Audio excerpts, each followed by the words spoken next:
The Buried Sky by David Jones. Chapter 1. Unearthed. Dr. Sarah Chen wiped the sweat from her brow, leaving a streak of dirt across her forehead. The Iraqi sun beat down mercilessly on the archaeological site, turning the air into a shimmering haze. She squinted through her protective goggles, focusing on the small trench before her. "Dr. Chen," a voice called out, "I think we found something." Sarah's heart raced as she scrambled to her feet, nearly knocking over her water bottle in her haste. She hurried across the dig site, carefully navigating around open pits and her bustling team members. As she approached the excited young graduate student, Sarah forced herself to slow down. "Stay calm," she told herself. "It's probably just another pottery shard." "What is it, Mike?" she asked, trying to keep her voice steady. Mike pointed to a glint of metal peeking out from the dusty earth. "I'm not sure, but it doesn't look like anything we've seen before." Sarah knelt beside the trench, her knees protesting after hours of digging. She leaned in close, brushing away some of the loose soil with a small brush. The object was smooth and metallic, with an iridescent sheen that seemed to shift colors as she moved. "Fascinating," she murmured. "This definitely isn't Sumerian. The material. I've never seen anything like it." She reached out to touch it, then hesitated. Years of training and experience screamed at her to be cautious. "Mike, get me the radiation detector and the pH testing kit. Let's make sure it's safe before we handle it directly." As Mike scurried off, Sarah stood up and surveyed the site. The rest of her team had gathered around, whispering excitedly. She cleared her throat. "All right, everyone. This could be a significant find, but let's not get ahead of ourselves. I need you all to keep working on your assigned areas. Samira, could you please contact the Iraqi State Board of Antiquities and Heritage? We need to report this immediately." The team dispersed, albeit reluctantly, and Sarah turned back to the mysterious object. It was no larger than her palm, but something about it made her skin prickle with goosebumps despite the oppressive heat. Mike returned with the equipment, and Sarah meticulously tested the area around the object. To her surprise, all readings came back normal. She donned a pair of latex gloves and gently brushed away more of the surrounding dirt.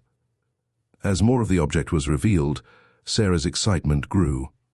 It was clearly artificial, with intricate patterns etched into its surface that resembled no writing system she'd ever encountered. The object was shaped like a flattened sphere, with one side slightly more curved than the other. "Dr. Chen?" Mike's voice was hesitant. "What do you think it is?" Sarah shook her head, a mix of exhilaration and confusion swirling in her mind. "I have no idea, Mike. But whatever it is, it's not supposed to be here. This site dates back to around 3000 BCE. This looks like it could have been made yesterday." She carefully lifted the object from its resting place. It was surprisingly light, almost as if it were hollow. As she turned it over in her hands, she felt a slight vibration, so faint she almost thought she had imagined it. Suddenly, a jolt of energy surged through her body. Sarah gasped and nearly dropped the artifact. The etchings on its surface began to glow with a soft, pulsing light. "Dr. Chen," Mike exclaimed, backing away. "What's happening?" Sarah stared at the object, her scientific mind racing to explain what she was seeing. I don't know," she admitted, her voice barely above a whisper. The ground beneath them began to tremble. In the distance, storm clouds gathered with unnatural speed, flashes of lightning illuminating the darkening sky. As the rest of the team shouted in alarm and confusion, Sarah stood transfixed, the glowing artifact cradled in her hands. In that moment, she knew with absolute certainty that everything was about to change. Little did she know just how right she was, or how the fate of the entire world now rested in her dirt-stained, trembling hands. Chapter 2. Aftershocks. The tremors subsided as quickly as they had begun, leaving behind an eerie silence broken only by the distant rumble of thunder. Sarah stood motionless, her eyes fixed on the artifact that had now returned to its dormant state. "Dr. Chen?" Mike's voice quavered. "What just happened?" Sarah blinked, snapping out of her trance. She looked around, noticing the fear and confusion on her team's faces. "Is everyone all right?" she called out, her archaeologist's instincts kicking in. "Samira, do a head count. Mike, check for any structural damage to the site." As her team scrambled to follow her orders, Sarah carefully wrapped the artifact in a protective cloth and placed it in her satchel. Her mind raced with questions, theories, and an overwhelming sense of discovery tinged with fear. "Dr. Chen," Samira approached, her clipboard clutched tightly to her chest. "Everyone's accounted for, but we've lost contact with the base camp. Cell phones and radios aren't working." Sarah frowned. "That's odd. Must be interference from the storm." She glanced at the sky, which had now cleared as inexplicably as it had darkened. "Keep trying. We need to report this find and the seismic activity." As she spoke, a low hum filled the air, growing louder by the second. The team looked up to see a sleek black helicopter approaching rapidly. "That was fast," Mike muttered. "I didn't think the Antiquities Board had helicopters." Sarah's instincts flared. Something wasn't right. "Everyone, pack up the essential equipment and findings, now!" The helicopter landed in a swirl of dust, and before the rotors had even stopped, a group of men in dark suits emerged. Their leader, a tall man with a stern face and close-cropped grey hair, strode purposefully towards Sarah. "Dr. Sarah Chen?" he asked, his voice carrying a hint of a military bark. Sarah straightened her back, meeting his gaze. "Yes, that's me." "And you are?" "Colonel Jack Harper, United States Army. I'm going to need you and your team to come with us immediately."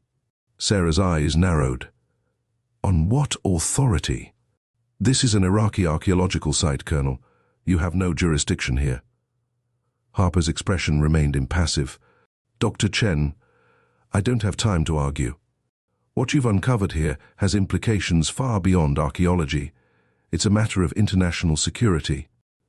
Sarah felt the weight of the artifact in her satchel. How could they possibly know about it already? She glanced at her team, who looked to her for guidance. "My team stays here," she said firmly. "I'll come with you, but only after I've contacted the proper authorities." Harper's jaw tightened. "That won't be possible, Doctor. Communications are down across the region. Now please come with us before—" A deafening roar cut him off. The ground shook violently, sending everyone stumbling. Sarah turned to see a massive sinkhole opening up where their main dig site had been, swallowing equipment and priceless artifacts. "No!"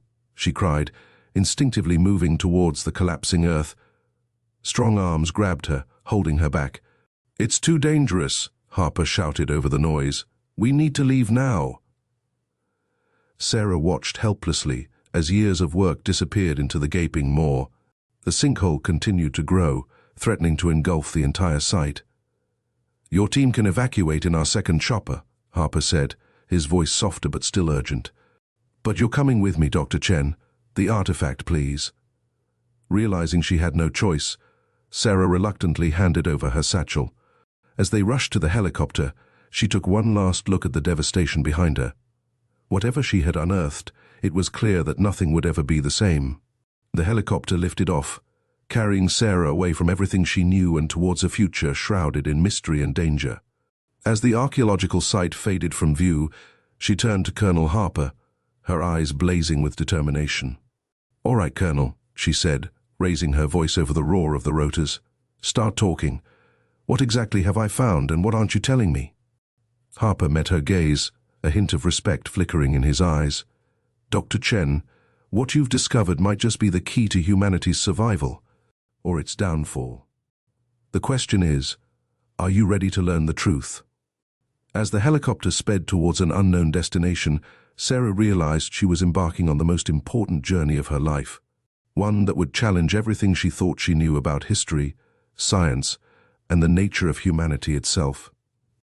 Chapter 3: Classified Truths. The helicopter touched down on a nondescript helipad atop a sleek, modern building in the heart of Baghdad. Sarah's legs felt wobbly as she stepped onto solid ground, a mix of adrenaline and jet lag coursing through her system. Colonel Harper placed a hand on her shoulder, guiding her towards a roof access door. "This way, Dr. Chen. We have a lot to discuss." As they descended into the building, Sarah's mind raced. "My team," "They're safe," Harper interjected. "They've been taken to a secure location for debriefing. You'll be reunited with them soon." Sarah wasn't sure if that was meant to be reassuring or a threat. They entered a sterile white corridor lined with doors bearing various security clearance signs. Harper led her to the end of the hall and pressed his palm against a biometric scanner. The door slid open with a soft hiss. Inside was a state-of-the-art laboratory that would have made any archaeologist drool. But Sarah's attention was immediately drawn to the center of the room, where the artifact sat on a pedestal, surrounded by an array of scanning equipment. A woman in a lab coat looked up from a computer terminal. "Ah, Colonel Harper, and you must be Dr. Chen. I'm Dr. Amelia Frost, head of our research division." Sarah nodded, still taking in her surroundings. "What is this place? And how did you know about the artifact so quickly?" Harper and Frost exchanged glances. "Dr. Chen," Harper began, "what I'm about to tell you is classified at the highest levels. You're now part of a project that only a handful of people in the world know exists." He gestured to a holographic display that sprang to life at his command. "For the past 5 decades, we've been tracking anomalous energy signatures across the globe. Your discovery in Iraq, it's not the first of its kind." The display showed a map dotted with pulsing lights. These are locations where similar artifacts have been found. Each discovery has been followed by unexplained phenomena, weather disturbances, seismic activity, even localized gravitational anomalies. Sarah's scientific mind whirred into action. "But that's impossible. The artifact I found was buried in a layer dating back 5,000 years. Are you saying there are others?" Dr. Frost stepped forward. "Not just others, Dr. Chen. We believe they form a network, a planet-wide grid of some kind. And your discovery? It might just be the key to activating the entire system." Sarah felt her knees go weak. She grabbed the edge of a nearby table for support. "Activating? What do you mean? What is this system for?" Harper's face grew grim. "That's what we're trying to figure out. But every time one of these artifacts is unearthed, the frequency and intensity of global disasters increase. Hurricanes, earthquakes, volcanic eruptions, they're all on the rise. We believe," Frost continued, "that these artifacts are part of some kind of ancient alien technology, possibly a terraforming system or a weapon," Harper finished. Sarah's mind reeled. Aliens? Ancient technology? It all sounded like something out of a sci-fi novel. But the evidence was right in front of her.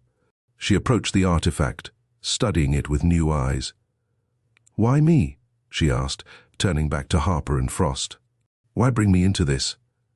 "Because you're the best, Dr. Chen," Harper said simply. "Your work on ancient Sumerian culture is unparalleled. If anyone can help us decipher this technology, it's you." Sarah took a deep breath, centering herself. "All right. Where do we start?" Frost smiled, clearly relieved. "We start by analyzing the etchings on the artifact. We believe they're not just decorative, but a form of programming language." As they began to work, Sarah couldn't shake the feeling that she was standing on the precipice of something monumental.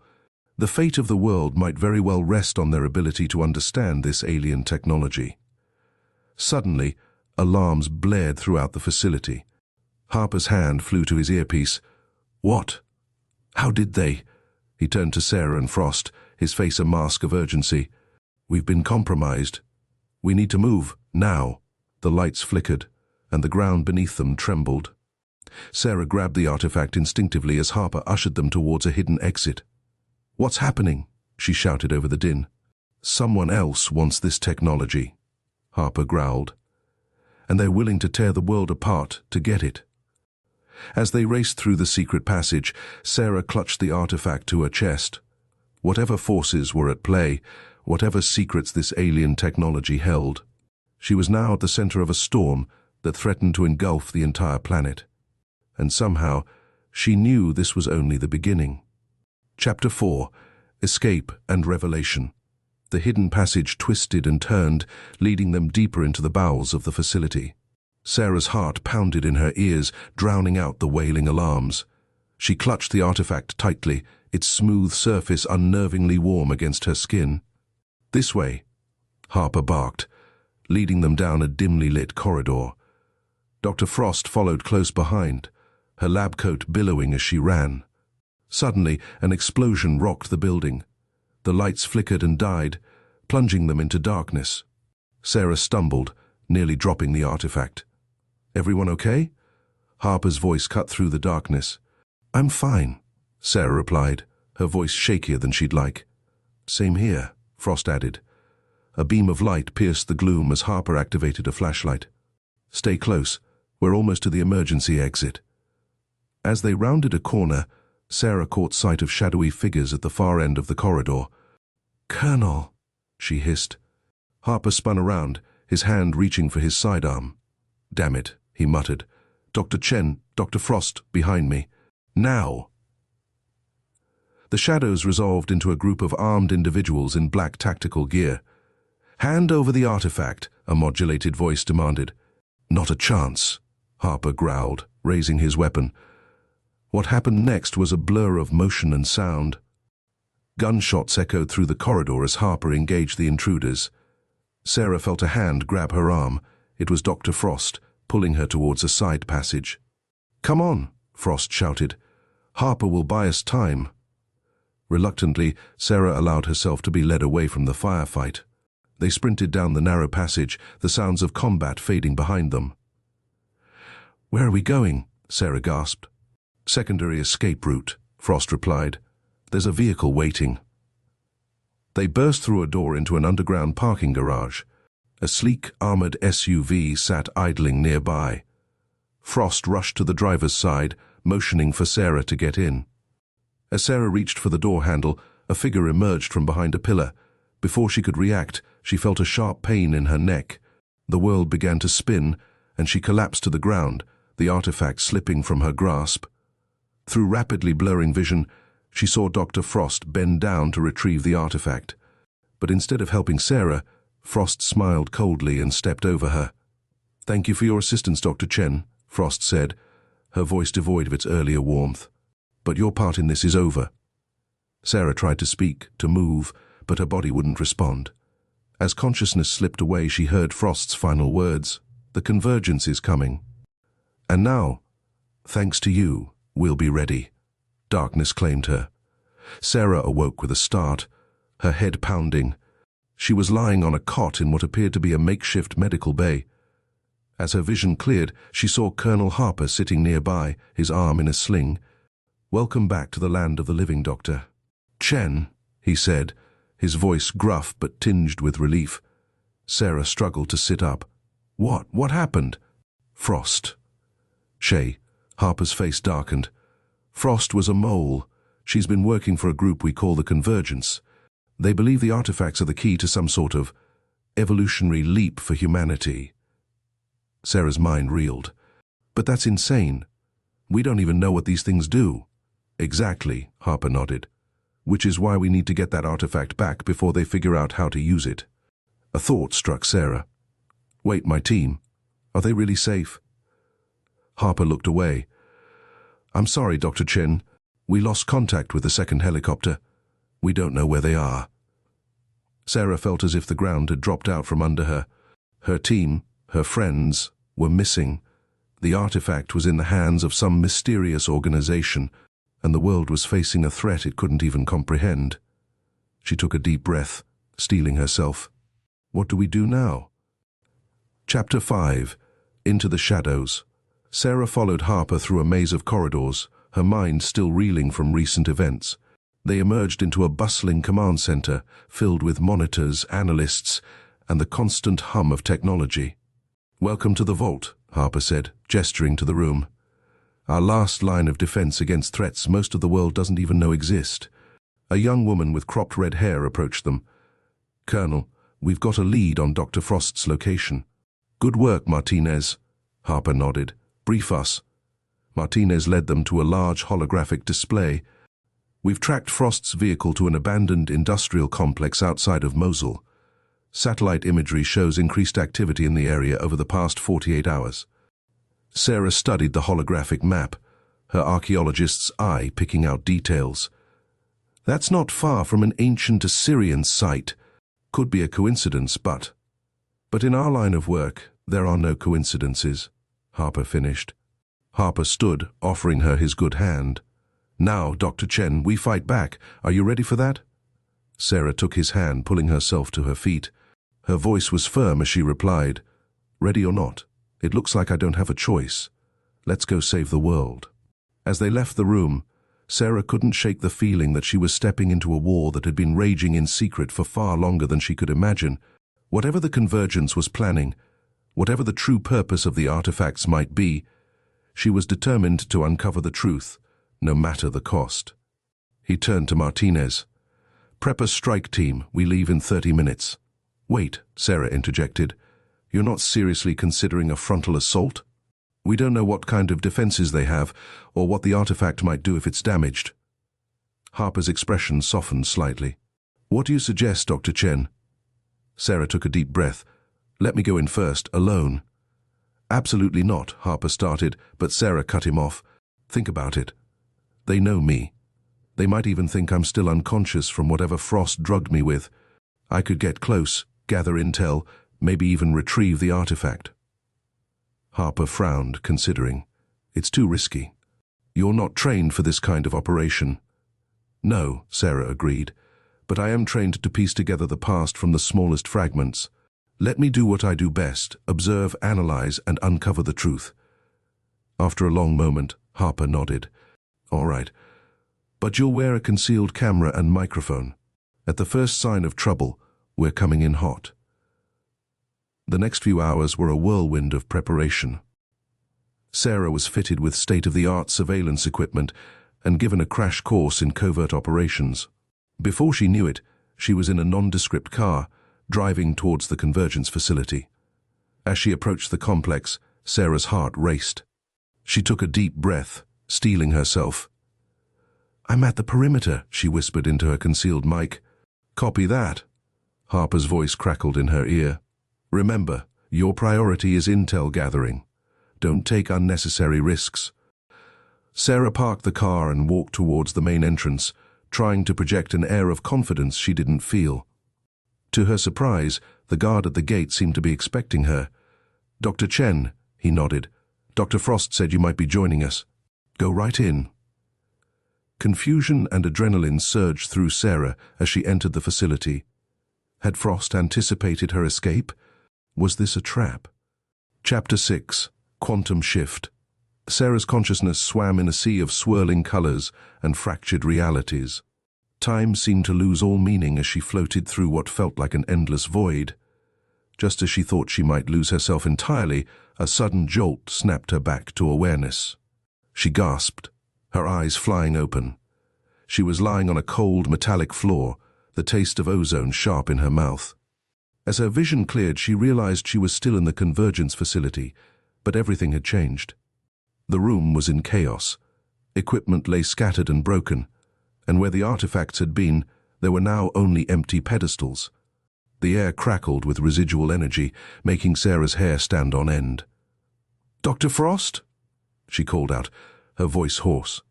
There was no response. Struggling to her feet, Sarah tapped her concealed microphone. "Colonel Harper, can you hear me?" Nothing but static answered her. She followed the signs to a large central chamber. As she entered, her jaw dropped. The room was filled with artifacts similar to the one she had discovered, each pulsing with a faint, otherworldly light.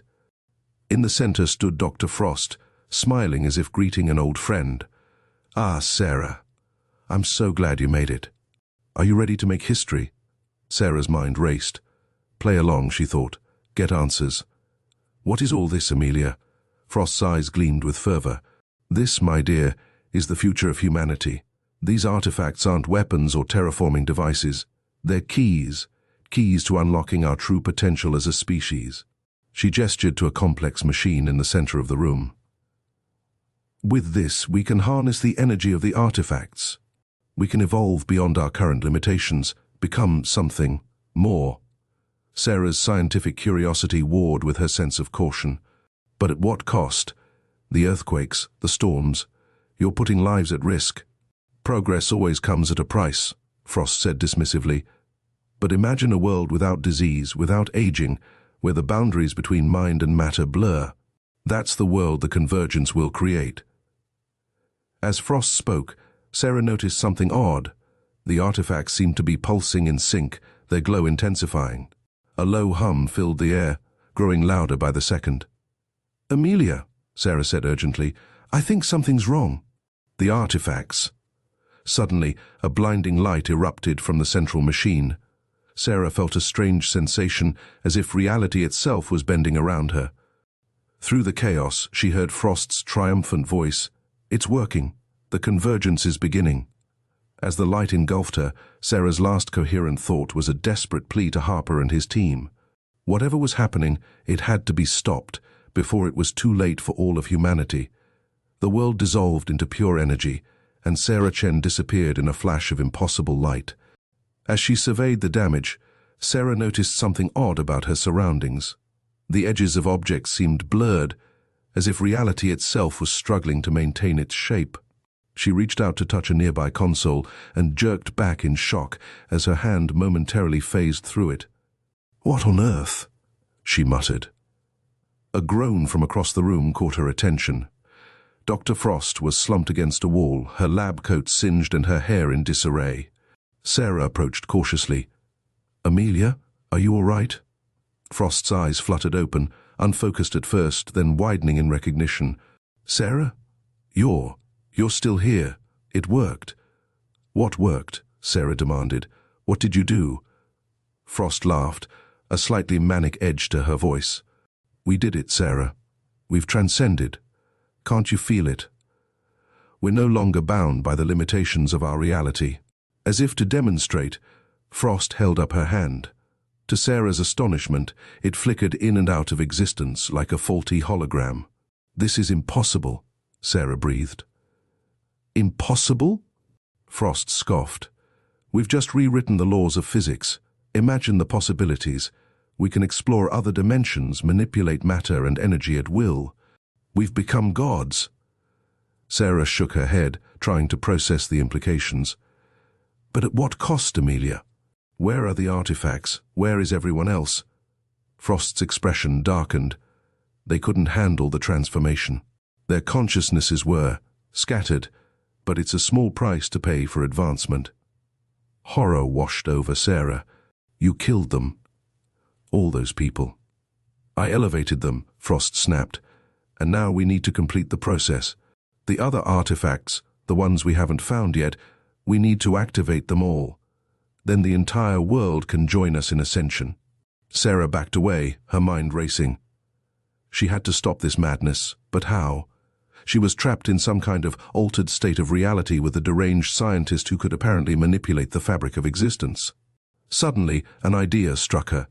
If she could phase through objects like Frost, maybe she could access areas that were previously inaccessible. She turned and ran, ignoring Frost's shouts behind her. Sarah sprinted through walls and locked doors as if they were mist, marveling at the sensation even as she feared it. She found herself in what appeared to be a control room, filled with advanced technology she could scarcely comprehend. A familiar voice crackled through a nearby speaker. "Anyone, respond, Chen." "Colonel Harper," Sarah exclaimed, rushing to the console. She fumbled with the controls, her hands occasionally passing through them. "Colonel, can you hear me?" "Dr. Chen." "Thank God. What's your status? What happened in there?" Sarah took a deep breath. "Colonel, the situation is, beyond anything we imagined. Frost activated the artifacts. It's changed us, changed reality itself. She wants to do this to the entire world." There was a moment of stunned silence before Harper responded. "Can you reverse it?" Sarah looked at the complex array of controls before her. I don't know, but I have to try." As she spoke, she heard Frost's voice echoing through the facility. "Sarah, don't be a fool. You can't stop evolution." Sarah's hands hovered over the console. She was an archaeologist, not a physicist or an engineer, but she was also humanity's last hope. "Colonel," she said, her voice steady despite her fear, "I'm going to attempt to shut down whatever Frost activated. If I fail, you need to destroy this entire facility. It's the only way to be sure." "Understood," Harper replied grimly. "Good luck, Dr. Chen. The fate of the world is in your hands." As Frost's footsteps grew closer, Sarah took a deep breath and began to work. She didn't fully understand the technology before her, but she understood patterns, systems, the flow of energy and information. It was like deciphering an ancient language, but with the highest stakes imaginable. With trembling hands that alternated between solid and incorporeal, Sarah Chen prepared to fight for the very nature of reality itself. Chapter 7: Unraveling Reality. Sarah's fingers danced across the control panel, her mind racing to decipher the alien technology before her. Symbols and patterns that would have been incomprehensible hours ago now seemed to flow with a strange, intuitive logic. Whether it was her archaeological training or some side effect of the ascension, Sarah found herself navigating the complex system with growing confidence. "You can't undo this, Sarah." Frost's voice echoed through the facility, growing closer. "You're fighting against the next step in human evolution." Gritting her teeth, Sarah ignored the calls and focused on her task. She could feel the energy of the artifacts pulsing through the air, through her very being. It was intoxicating, terrifying, and she understood why Frost had become so enamored with its power. As she worked, the world around her began to shift and warp. Reality seemed to be breaking down further, objects phasing in and out of existence, time flowing erratically. In one moment, she saw a glimpse of the facility as it had been years ago, pristine and new. In the next, she saw it overgrown and abandoned, as if centuries had passed. "Colonel Harper," Sarah called into her mic, her voice strained. "Things are getting worse. The fabric of reality is becoming unstable. Whatever Frost did, it's accelerating." "Understood, Dr. Chen." Harper's voice crackled back, distorted and distant. "We're seeing similar effects out here. Temporal and spatial anomalies are spreading. You need to shut it down now, or we'll have no choice but to implement the failsafe." Sarah's heart raced. She was close. She could feel it. The system was responding to her commands, the pulsing energy beginning to ebb. But it wasn't fast enough. Suddenly, the door to the control room burst open, or rather ceased to exist altogether. Dr. Frost stepped through, her form flickering and distorting, barely holding a human shape. "Step away from the console, Sarah," Frost commanded, her voice echoing as if from multiple dimensions at once. "You don't understand what you're doing. We're on the brink of transcendence." Sarah stood her ground, her hands still working the controls. "No, Amelia. We're on the brink of annihilation. This power, it's too much. It's tearing reality apart." Frost laughed, a chilling, multi-tonal sound. "That's the point. We're shedding the limitations of our universe. Soon, we'll be able to shape reality itself to our will." As she spoke, Frost raised her hand. Sarah felt an invisible force grip her, lifting her off her feet. She struggled, but in this altered state, Frost's power seemed almost godlike. "I didn't want to hurt you, Sarah," Frost said, her eyes glowing with an otherworldly light. "You could have been part of this new world, but I can't let you undo everything we've worked for." Sarah felt the pressure increasing, threatening to tear her apart at the atomic level.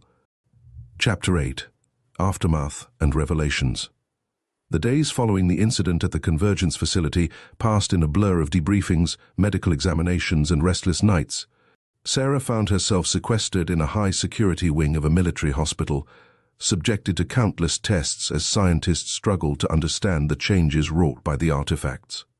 On the fifth day, Colonel Harper entered her room, looking haggard but determined. "How are you feeling, Dr. Chen?" Sarah sat up in her bed, running a hand through her disheveled hair. "Physically, fine.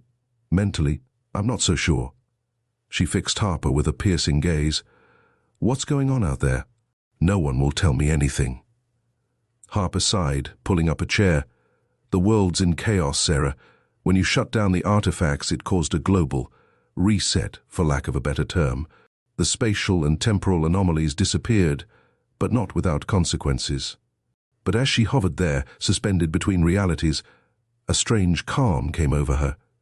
She could feel the energy of the artifacts flowing through her, through Frost, through the very air around them. And in that moment, she understood. With a burst of will she didn't know she possessed, Sarah pushed back against Frost's power. She felt her own form begin to shift and change, becoming as fluid and unstable as Frost's. "You're right, Amelia," Sarah said, her voice resonating with newfound power. "I do understand now. But this isn't evolution, it's destruction." With a thought, Sarah broke free of Frost's hold and lunged for the console.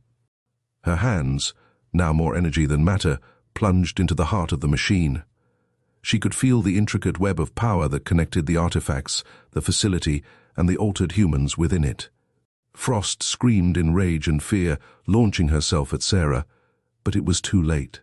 With a final, desperate effort, Sarah pulled at the threads of energy, unraveling the complex pattern that held this warped reality together. There was a moment of absolute silence, a pause between heartbeats of the universe. Then, everything exploded into blinding light. Sarah felt herself being torn apart, molecule by molecule, atom by atom. The last thing she heard before consciousness faded was Colonel Harper's voice, distorted and faint. "Dr. Chen? Sarah, can you hear me? What's happening in there?" Then, darkness. When Sarah opened her eyes again, she found herself lying on the floor of the facility. Everything looked normal. No flickering reality, no phasing objects, just an ordinary room filled with now inactive artifacts. As she struggled to sit up, she saw Frost nearby, unconscious but breathing. The other members of the convergence were scattered around, similarly incapacitated. Sarah tapped her mic, praying it still worked. "Colonel Harper, are you there?" After a moment of tense silence, Harper's voice came through, clear and strong. "Dr. Chen, thank God." "What happened?" "The anomalies just disappeared." Sarah looked around the room, at the inert artifacts and the unconscious forms of those who had sought to change humanity forever. She felt different, changed in ways she couldn't yet understand. But the immediate threat had passed. "It's over, Colonel," she said, her voice weary but resolute. "For now, at least. But I have a feeling our work is just beginning." As the sound of approaching helicopters filled the air, Sarah Chen stood up, ready to face whatever challenges this brave new world might bring. The artifacts were still out there, their true purpose still a mystery, and she was determined to uncover the truth, no matter where it might lead. The buried sky had been revealed, and nothing would ever be the same again.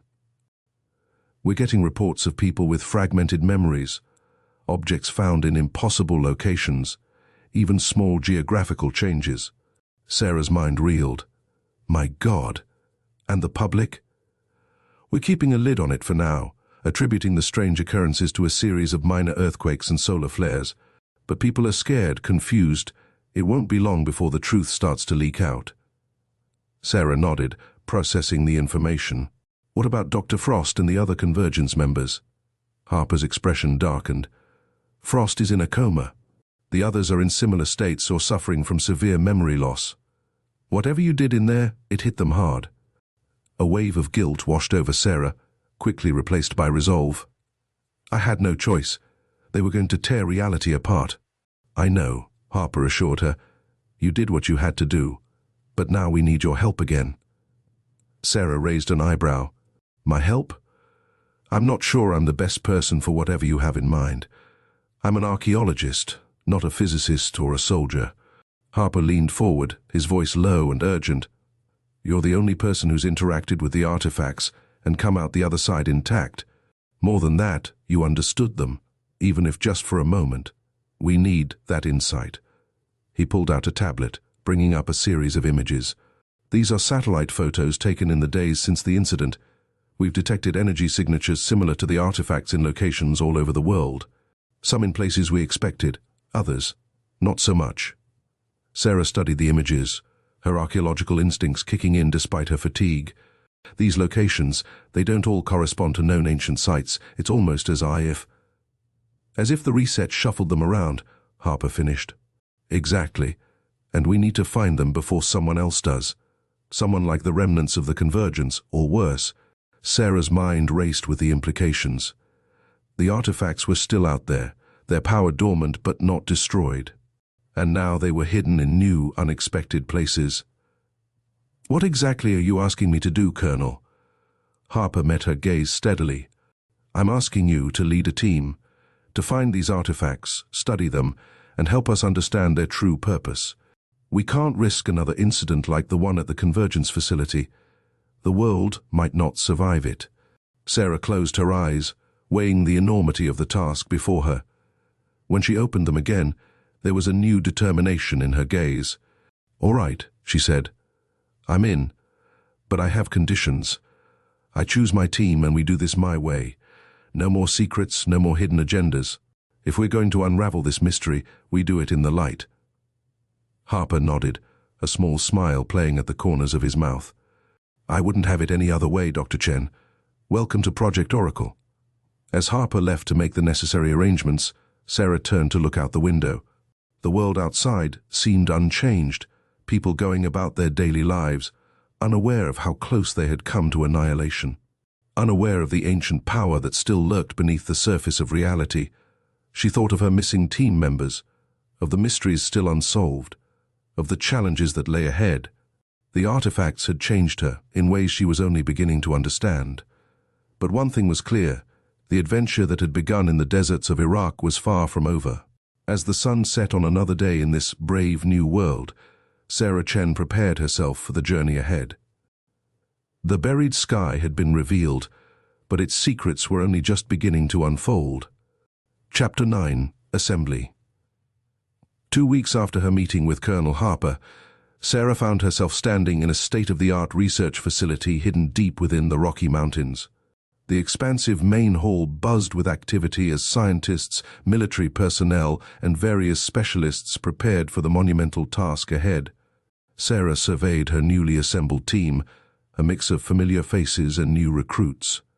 Dr. Marcus Reeves, a brilliant theoretical physicist with a penchant for unconventional thinking, was already engrossed in a heated discussion with Dr. Yuki Tanaka, an expert in advanced materials science. Nearby, Captain Alexa Rodriguez, a decorated Special Forces operator, was reviewing security protocols with her team. A hand clasped Sarah's shoulder, startling her from her observations. She turned to see the grinning face of her old friend and colleague, Dr. Jake Martinez. "Jake," she exclaimed, pulling him into a hug. "I thought you were still missing after the incident in Iraq." Jake's smile faltered slightly. "It's a long story, Sarah. Let's just say I've seen things that... Well, let's save it for the debrief." Before Sarah could press for more details, Colonel Harper's voice boomed through the facility. "Attention all personnel. Please gather for the mission briefing." As the team assembled around a large holographic display, Harper began. "Ladies and gentlemen, welcome to Project Oracle. Our mission is clear but daunting. Locate and secure the remaining artifacts before they fall into the wrong hands." The display flickered to life, showing a world map dotted with pulsing lights. "These are the locations where we've detected energy signatures similar to the artifacts. Dr. Chen will lead the primary research and recovery efforts, while Captain Rodriguez will handle security and logistics."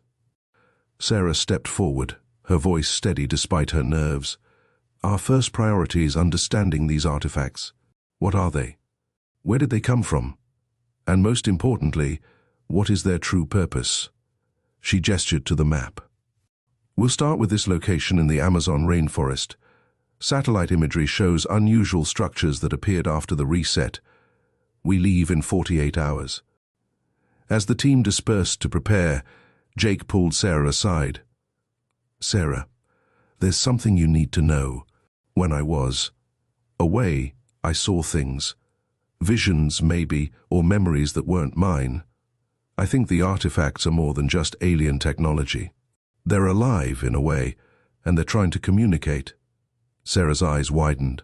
"Communicate? With whom?" Jake's expression was grim. "With us. All of us. And I'm not sure we're going to like what they have to say." Chapter 10: Into the Unknown. The heavy thrumming of helicopter blades filled the air as Sarah's team approached their landing zone deep in the Amazon rainforest. Through the canopy, she could make out the glint of metal, their base camp, established days earlier by an advance team. As they touched down, Captain Rodriguez's voice crackled through their comms. "Perimeter secure, Dr. Chen. No signs of hostile activity, but we're picking up some weird energy readings from the site. Sarah nodded, her heart racing with a mix of excitement and apprehension. Understood, Captain. Let's move out. The team trekked through the dense jungle, high-tech equipment contrasting sharply with the primeval surroundings. After an hour of difficult terrain, they emerged into a clearing and collectively gasped.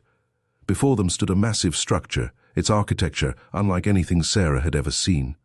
Smooth, iridescent surfaces curved and twisted in impossible ways, seeming to defy the laws of physics.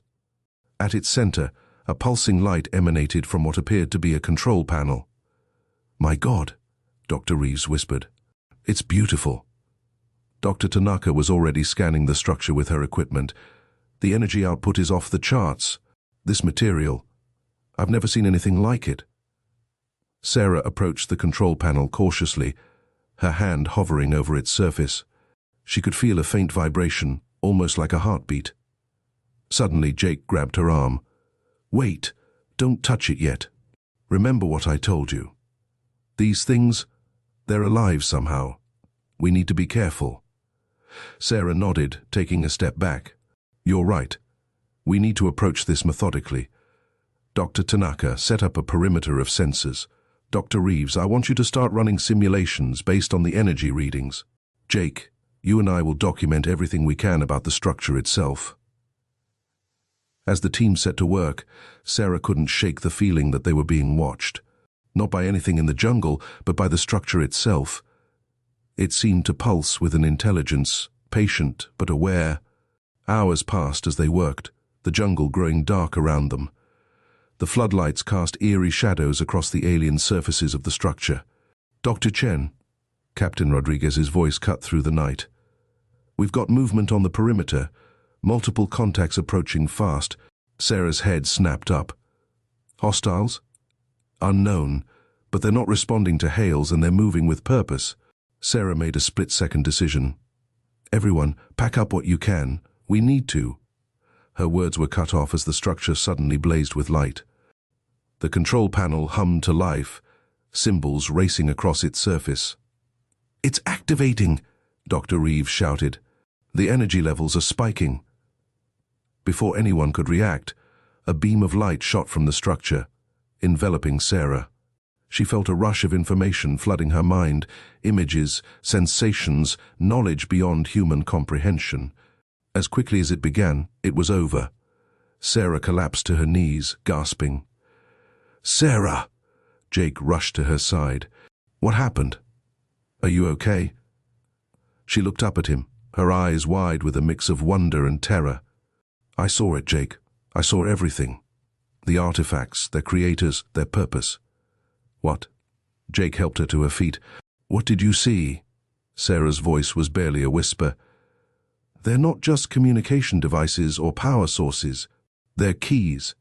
Keys to something ancient and powerful, hidden at the heart of the galaxy." "Keys to what?" Jake pressed. Sarah met his gaze, her voice filled with awe and fear. "To the birthplace of humanity, and it's calling us home." As the team stared in stunned silence, the sounds of approaching intruders grew closer. Whatever revelations Sarah had experienced, it was clear their journey was far from over. The true purpose of the artifacts was beginning to unfold, and with it, the ultimate destiny of the human race. Chapter 11. Pursuit. The jungle erupted into chaos as the unknown intruders burst into the clearing. Sarah's team scrambled for cover, Captain Rodriguez and her security detail forming a protective perimeter. "Dr. Chen, we need to move," Rodriguez shouted, her rifle trained on the tree line. Sarah's mind raced, still reeling from the visions she'd experienced. "We can't leave the artifact." As if in response to her words, the structure began to fold in on itself, collapsing into a compact form no larger than a briefcase. Jake snatched it up, his eyes wide with amazement. "Run now, science later," he yelled, grabbing Sarah's arm. The team fled into the jungle, pursued by shadowy figures. Gunshots rang out, bullets whizzing past them. Sarah caught glimpses of their attackers. They wore advanced combat gear, their faces hidden behind sleek masks. "This way," Rodriguez called, leading them to a hidden extraction point where a stealth helicopter waited. As they piled in, Sarah looked back to see their pursuers emerge from the tree line. One removed their mask, revealing a face she recognized with a jolt of shock. "It can't be," she whispered as the helicopter lifted off. Jake followed her gaze. "What is it? Who are they?" Sarah turned to him, her face pale. That was Dr. Frost. But how? She was in a coma. As the helicopter sped away into the night, Sarah knew their mission had just become far more complicated and dangerous. Chapter 12. Revelations. Back at the Project Oracle facility, Sarah's team gathered in the secure briefing room. The artifact sat on the table before them, inert but somehow still radiating an aura of power. "All right, Dr. Chen," Colonel Harper said, his voice tense. "What exactly did you see when that thing connected with you?" Sarah took a deep breath. It was like accessing a vast library of knowledge, but instead of reading it, I experienced it. I saw the creation of the artifacts by a race far more advanced than our own. They called themselves the architects. She paused, collecting her thoughts. The artifacts aren't weapons or tools in the conventional sense. They're part of a vast network, a map leading to something the architects called the Cradle. "The Cradle?" Dr. Reeves leaned forward, intrigued. "It's a place," Sarah continued, "at the center of the galaxy, the birthplace of not just humanity, but countless other species, the architects. They seeded life throughout the galaxy, including on Earth. The artifacts are meant to guide us back when we're ready." Stunned silence filled the room. "That's a lot to process," Harper finally said. "But it doesn't explain why Dr. Frost and her team were after the artifact, or how she's even conscious." Jake spoke up. "Maybe it does. If the artifacts contain this kind of knowledge, imagine what someone could do with that power. Frost might be after the same thing we are, but for very different reasons." Sarah nodded. "We need to find the remaining artifacts before she does. And we need to understand how to use them properly. The visions I saw, they were just the beginning." Chapter 13. The Race Begins. Over the next few weeks, Project Oracle shifted into high gear. Sarah's team worked around the clock, studying the recovered artifact and planning their next moves. Dr. Tanaka made a breakthrough in understanding the artifact's composition, while Dr. Reeves developed theories about its quantum properties. Jake, drawing on his own mysterious experiences, helped Sarah piece together more of the visions she'd received. But they weren't the only ones making progress. Reports came in of Frost's team appearing at potential artifact sites around the globe, always one step ahead. "We need to change our approach," Sarah announced during a strategy meeting. "We're reacting, not leading. The artifacts are trying to communicate with us. We need to listen." She turned to Jake. "You said you had visions while you were missing. I think it's time you told us exactly what happened." Jake hesitated, then nodded. "After the incident in Iraq, I found myself somewhere else. Another planet, I think. There were structures like the one we found in the Amazon, but on a massive scale. And there were others there, not human, but not entirely alien either. They showed me things, taught me." He looked at Sarah. "I think they were preparing us. For what? I'm not sure. But I know we're not alone in this journey." Chapter 14. The Second Key. Armed with new insights, the team pinpointed their next target, an artifact hidden deep within the Mariana Trench. As they prepared for the dangerous deep-sea expedition, Sarah couldn't shake a sense of foreboding. Their submarine descended into the inky depths, surrounded by an alien landscape of bioluminescent creatures and underwater mountains. As they approached the coordinates, a massive structure loomed out of the darkness. "It's like an underwater city," Dr. Reeves breathed, his face pressed against the viewport. Before they could investigate further, alarms blared. "Multiple contacts," Rodriguez shouted from the con. "Looks like Frost beat us here." A fierce underwater battle ensued, with high-tech submersibles clashing in the depths. Sarah's team fought their way to the central structure, where another artifact pulsed with ethereal light. As Sarah reached for it, time seemed to slow. She saw flashes of other worlds, other civilizations rising and falling. And through it all, a sense of urgency, of a clock ticking down to some cosmic deadline. The artifact collapsed into a portable form just as Frost's forces breached the structure. In the chaos of their escape, Sarah locked eyes with her former mentor. Frost's gaze was filled with a mix of madness and desperation that chilled Sarah to her core. Chapter 15. Pieces of the Puzzle. Back at the Project Oracle facility, Sarah connected the two artifacts they'd recovered. A holographic map of the galaxy sprang to life, with several points pulsing in regular intervals. "It's showing us the locations of the other artifacts," Sarah explained to her awestruck team. "But look, they're not just scattered randomly. They form a pattern, a path leading to the galactic core, to the cradle," Jake added softly. Colonel Harper studied the map with a frown. "This is bigger than we imagined.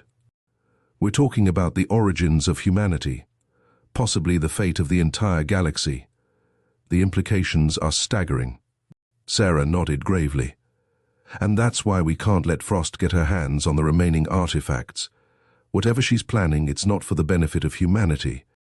As the team prepared for their next mission, Sarah couldn't help but feel the weight of responsibility on her shoulders. They were on the brink of uncovering the greatest mystery in human history, but at what cost? The buried sky had been revealed, but its secrets were proving to be more dangerous and more wondrous than anyone could have imagined. As Sarah looked at the galactic map, she knew their journey was only beginning, and the true test of humanity's readiness still lay ahead. Chapter 16. Echoes from the Past. Sarah stood alone in the dimly lit laboratory, her eyes fixed on the two artifacts they had recovered. Despite the late hour, sleep eluded her, her mind racing with the implications of their discoveries. As she reached out to touch one of the devices, a sudden jolt of energy coursed through her body. Gasping, she found herself immersed in another vision. Unlike the fragmented glimpses she had experienced before, this one was vivid and coherent. She saw a vast chamber filled with beings that seemed both familiar and alien. Their forms were vaguely humanoid, but composed of swirling energy and light. In the center of the chamber stood a structure that pulsed with power, the cradle. One of the beings approached Sarah, its voice resonating directly in her mind. "You have taken the first steps, child of Earth," it said. "But time grows short. The cycle nears its end, and choices must be made." "What cycle?" Sarah asked, her voice echoing strangely in this ethereal space. "What choices?" The being's form shimmered, showing glimpses of countless worlds and civilizations. "The cycle of creation and renewal. For eons, we have seeded life throughout the galaxy, guiding it towards ascension. But not all paths lead to enlightenment. Some lead to destruction." Images flashed before Sarah's eyes, worlds consumed by war, by environmental catastrophe, by the misuse of technologies beyond their understanding. "Your people stand at a crossroads," the being continued. "The artifacts are not just keys, but tests. How you use them will determine whether humanity is ready to join us." Sarah's mind reeled with the implications. "And if we're not ready," the being's form darkened, "then the cycle begins anew. All is undone, that life might have another chance to evolve." With a start, Sarah found herself back in the laboratory, gasping for breath. She stumbled to a nearby console and hit the communication button. "Everyone, emergency meeting in the main hall. Now." As her team assembled, bleary-eyed and confused, Sarah recounted her vision.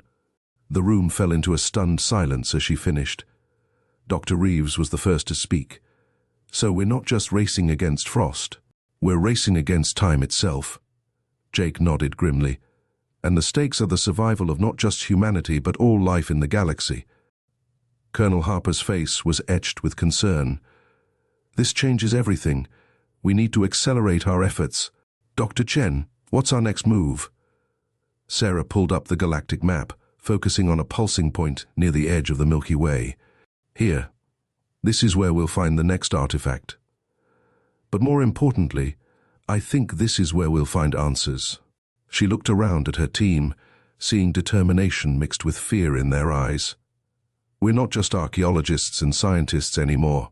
We've become the custodians of humanity's future. Whatever happens next, we face it together. As the team dispersed to prepare for their next mission, Sarah remained behind, her gaze fixed on the shimmering map. The buried sky had revealed itself to be vaster and more complex than she had ever imagined. And somewhere out there, amid the stars, humanity's ultimate destiny awaited. Chapter 17, Edge of the Unknown. The sleek experimental spacecraft Horizon cut silently through the void of space, its advanced propulsion system leaving no visible trail.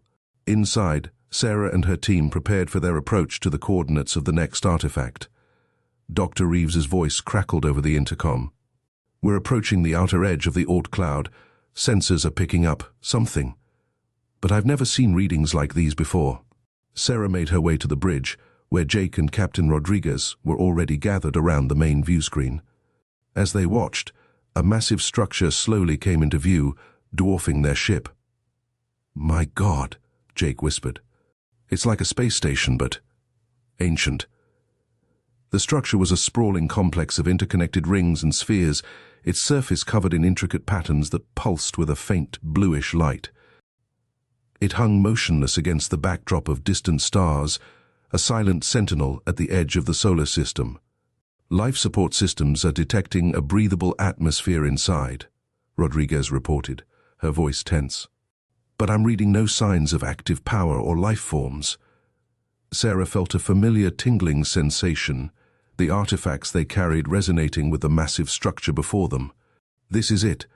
This is where we'll find the next piece of the puzzle. As they prepared to dock with the ancient station, alarms suddenly blared throughout the ship. "Multiple contacts," Rodriguez shouted, her hands flying over the control panels. "They just appeared out of nowhere." "It's Frost's team." 3 sleek black ships materialized from what seemed to be cloaked positions, quickly moving to surround the horizon. "How did they beat us here?" Jake demanded, his face pale. Sarah's mind raced. "They must have decoded more of the artifact's data than we realized. We can't let them get to the station first." Rodriguez gritted her teeth. "Hang on, everyone. This is going to get rough." The Horizon lurched into action, its advanced systems allowing it to dance between laser fire from Frost's ships. As they engaged in a deadly space ballet, Sarah noticed something strange happening to the ancient structure. "Look," she pointed at the view screen. "The station, it's activating." Indeed, the faint pulsing had intensified, and sections of the structure were beginning to move, rearranging themselves like a giant puzzle. "It's responding to the presence of the artifacts," Dr. Reeves theorized, his voice excited despite the danger. "It's opening up for us." A massive portal irised open in the side of the station facing them. Without hesitation, Rodriguez steered the Horizon towards the opening, weaving through the intensifying barrage from Frost's ships. "We're not going to make it," Jake shouted as warning lights flashed across the control panels. Just as it seemed their ship would be torn apart, they slipped through the portal. It closed behind them with a resounding boom, cutting off their pursuers. Silence fell over the bridge as the Horizon drifted to a stop inside a cavernous docking bay. Soft, ambient light filled the space, revealing architecture unlike anything they had ever seen. "We made it," Sarah breathed, her heart racing. "But now what?" As if in answer, a holographic figure materialized before them, a being of light and energy, similar to what Sarah had seen in her vision. "Welcome, children of Earth," it said, its voice resonating in their minds. "You have come far, but your journey is not yet complete. The trials await." Sarah stepped forward, her voice steady despite her awe. "We're ready. Show us what we need to do." The being nodded, gesturing towards a doorway that had appeared in the far wall of the bay. "Enter and face the challenges that will determine the fate of your species. But be warned, you are not the only ones who seek this knowledge. Choose wisely, for the consequences of failure are beyond your comprehension." As the hologram faded, Sarah turned to her team. Their faces showed a mix of determination and fear, mirroring her own emotions. "Whatever happens in there," she said, "we face it together, for the future of humanity." With a collective deep breath, they stepped towards the doorway, ready to face whatever trials the ancient station had in store for them. The race for humanity's destiny had entered its most critical phase, and Sarah knew that every decision from this point on could tip the balance between ascension and oblivion. Chapter 18. Trials of the Ancients. As Sarah and her team stepped through the doorway, the world around them shimmered and transformed. They found themselves in a vast, circular chamber with multiple archways lining the walls, each glowing with a different color. "It's some kind of neural interface," Dr. Reeves muttered, his eyes wide with wonder. "The station is reading our minds, creating a shared virtual environment." Before anyone could respond, the holographic being reappeared in the center of the chamber. "To prove your species' worthiness, you must face 3 trials: the trial of wisdom, the trial of compassion, and the trial of sacrifice. Each of you must enter a different archway. Your individual experiences will determine the collective outcome." The being's form flickered, its voice growing urgent. "Choose quickly. Your pursuers have found another way in. Time grows short." Sarah looked at her team, seeing determination mixed with apprehension on their faces. "We can do this," she said firmly. "Remember everything we've learned, everything we've been through. Trust your instincts." With nods of agreement, they each approached a different archway. Sarah took a deep breath and stepped into the pulsing blue light of her chosen path. She found herself standing on a precipice overlooking a vast alien cityscape. Streams of data and light flowed through the air, connecting towering structures of impossible geometry. A voice echoed in her mind. "The trial of wisdom begins. You must solve the equation of existence."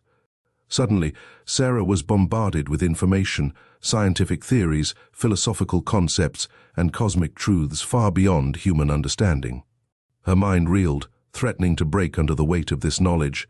But then she remembered the artifacts, the visions she'd experienced. She began to see patterns, connections between seemingly disparate ideas. With growing confidence, she started to manipulate the streams of data, weaving them into a cohesive whole. As she worked, she caught glimpses of her teammates in their own trials. Jake faced a moral dilemma involving the fate of 2 civilizations. Dr. Reeves grappled with a planet-sized machine that threatened to tear reality apart. Captain Rodriguez stood alone against an overwhelming alien force, tasked with finding a peaceful solution. Time seemed to stretch and compress as Sarah delved deeper into the cosmic puzzle before her. Just as she felt she was on the verge of understanding, alarms blared through the virtual environment. The holographic being reappeared, its form flickering urgently. "Your enemies have breached the outer defenses. You must complete the trials now, or all will be lost." With a final burst of inspiration, Sarah connected the last pieces of the cosmic equation. The alien cityscape around her blazed with light, data streams coalescing into a single point of blinding brilliance. She found herself back in the central chamber, reunited with her team. They all looked shaken but triumphant. "Did we pass?" Jake asked, his voice hoarse. The holographic being materialized once more, its form more solid and defined than before. "You have shown wisdom, compassion, and the willingness to sacrifice for a greater good. You have proven yourselves worthy of the next step." The chamber walls dissolved, revealing a vast hangar. In its center stood a ship unlike any they had ever seen, its design a perfect blend of organic and technological elements. "This vessel will take you to the cradle," the being explained. "There, you will face your final test and determine the fate of your species." Suddenly, the sounds of battle echoed through the station. Dr. Frost's voice rang out, distorted but unmistakable. "Stop them! We cannot let them reach the cradle first." Sarah turned to her team, adrenaline coursing through her veins. "We need to go now. Everyone on board." As they raced towards the alien ship, Sarah's mind whirled with questions. What awaited them at the cradle? How would they stop Frost? And were they truly ready for the responsibility of shaping humanity's cosmic destiny? The ship's entrance irised open as they approached. With one last look at the chaos erupting behind them, Sarah led her team into the unknown, the fate of everything hanging in the balance. Chapter 19. Journey to the Core. The alien ship hummed to life as Sarah and her team settled into what appeared to be a control room. Organic interfaces pulsed with soft light, responding to their thoughts and movements. This technology, it's beyond anything we've ever encountered, Dr. Reeves marveled, his fingers hovering over a shimmering console. Before they could fully acclimate to their new surroundings, the ship lurched forward. A vast starfield materialized around them, giving the unsettling impression that they were floating in open space. It's a neural interface, like in the trials, Sarah realized. The ship is translating its functions into something our minds can comprehend. Captain Rodriguez's military training kicked in. We've got company, multiple vessels in pursuit. Indeed, the starfield behind them was now dotted with sleek, aggressive-looking ships. Frost's fleet, somehow having commandeered similar technology.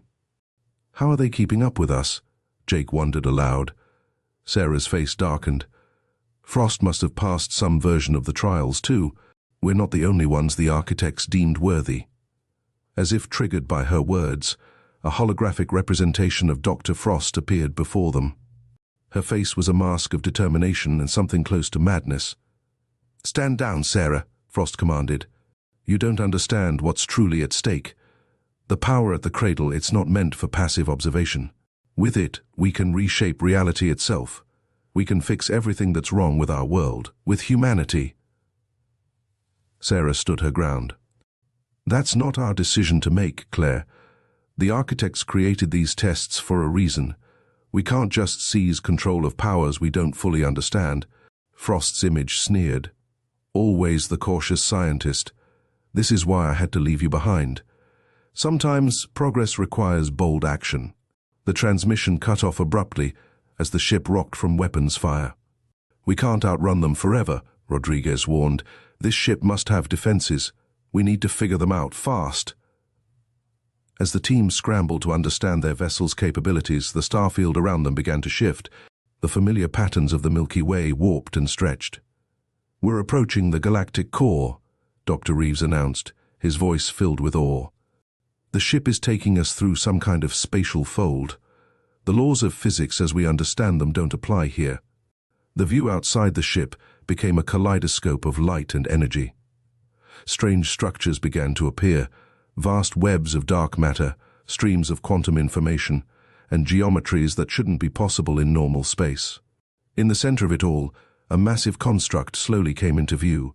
It pulsed with energy, its surface an ever-shifting maze of light and shadow. "The cradle," Sarah breathed. As they approached, the ship's defenses finally activated. A shimmering barrier enveloped them, deflecting weapons fire from Frost's pursuing fleet. "It's protecting us," Jake realized. "The ship, or maybe the cradle itself, it's chosen us." But their sense of triumph was short-lived. A massive energy surge erupted from Frost's lead ship, tearing through space-time itself. "She's forcing her way through," Rodriguez shouted. "I don't think even this ship can withstand that kind of power." Sarah's mind raced. They were so close to their goal, to uncovering the truth about humanity's origins and potential future. But Frost's reckless actions threatened to destroy everything. In that moment of crisis, Sarah felt a presence in her mind, ancient, vast, and undeniably alien. The voice of the architects, speaking directly to her. "The final test begins now," it intoned. "The fate of your species hangs in the balance. What you decide here will echo through eternity." As the ship shuddered under another assault, Sarah locked eyes with her team. They had come so far, faced so much. Whatever came next, they would face it together. "Take us in," she commanded, her voice steady despite the chaos around them. "It's time to meet our makers." The alien ship surged forward, plunging towards the heart of the cradle. Behind them, Frost's fleet gave chase, the fabric of space-time itself warping under the strain of their conflict. As they hurtled towards their destiny, Sarah couldn't shake the feeling that the true trial, the one that would determine the future of humanity and perhaps the entire galaxy, was only just beginning. Chapter 20. The Heart of Creation. As Sarah's ship plunged into the cradle, reality itself seemed to fracture around them. The team found themselves in a space that defied description, a swirling vortex of energy, information, and possibility.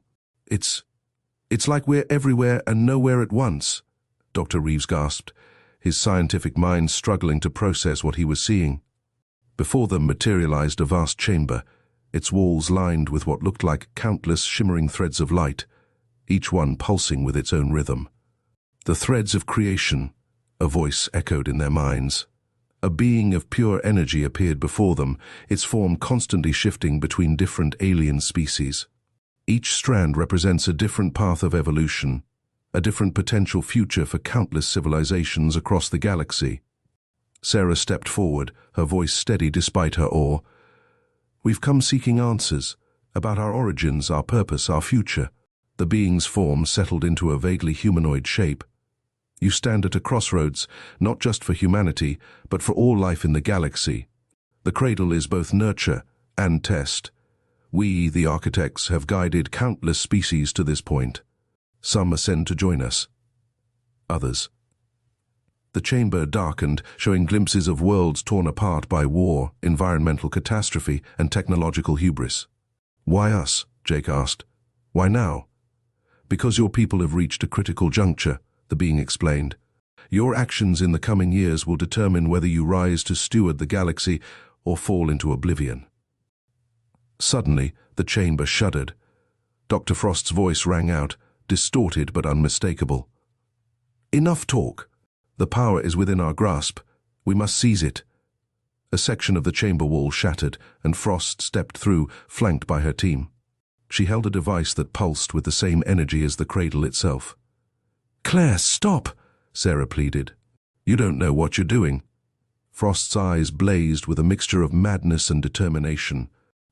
"I know exactly what I'm doing, Sarah. With this power, we can rewrite reality itself. No more war, no more suffering. We can create a perfect world." "At what cost?" Sarah countered. "You're talking about playing God, about erasing free will. That's not ascension, it's tyranny." The architect's form flickered between them. "The final test is upon you. How you resolve this conflict will determine your species' fate." Frost raised her device, energy crackling around her. "I'm done with tests. It's time for action." As she activated the device, the threads of creation began to warp and twist. The chamber filled with visions of Earth transforming, wars ending, diseases vanishing, but also a creeping uniformity spreading across humanity. "No!" Sarah shouted. She felt the cradle's energy surge through her, responding to her will. The threads began to stabilize, resisting Frost's manipulations. What followed was a battle unlike any other, not of weapons but of will and intention. Sarah and her team fought to maintain the natural flow of human evolution, while Frost sought to impose her vision of perfection. The chamber became a maelstrom of energy and possibility. Through it all, Sarah held on to one truth, that humanity's strength lay in its diversity, its ability to choose and grow on its own terms. With a final surge of willpower, Sarah reached out to Frost, not with anger but with understanding. "Claire, this isn't the way. We can't force evolution. We have to earn it, together." For a moment, Frost's resolve wavered. In that instant of doubt, the cradle's energy flowed through Sarah and her team, connecting them to the very fabric of creation. The chamber exploded with light, and when it faded, they found themselves back on Earth, standing amidst the ruins of the first artifact they had discovered. The architect's voice echoed in their minds one last time. "You have chosen wisely. The path of ascension remains open to your kind. Use what you have learned here to guide your species. We will be watching." As the team looked at each other in amazement, Sarah realized the true journey was just beginning. They had glimpsed the cosmic tapestry, and now bore the responsibility of shepherding humanity towards its ultimate destiny. "What now?" Jake asked, voicing the question on everyone's mind. Sarah looked up at the sky, a newfound determination in her eyes. "Now, we build the future, one choice at a time." As the sun rose on a new day, Sarah and her team stood ready to face the challenges ahead. Armed with the knowledge of humanity's cosmic heritage and the hope for an extraordinary future among the stars. Chapter 21, Echoes of Infinity. 1 year later.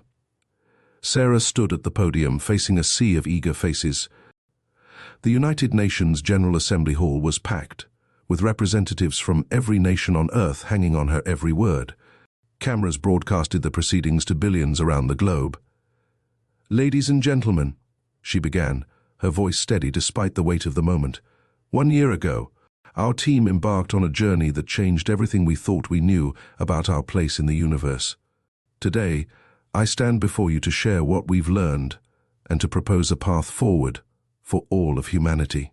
As Sarah spoke, holographic displays came to life around the hall, showing images of the artifacts, the alien station, and the cradle itself.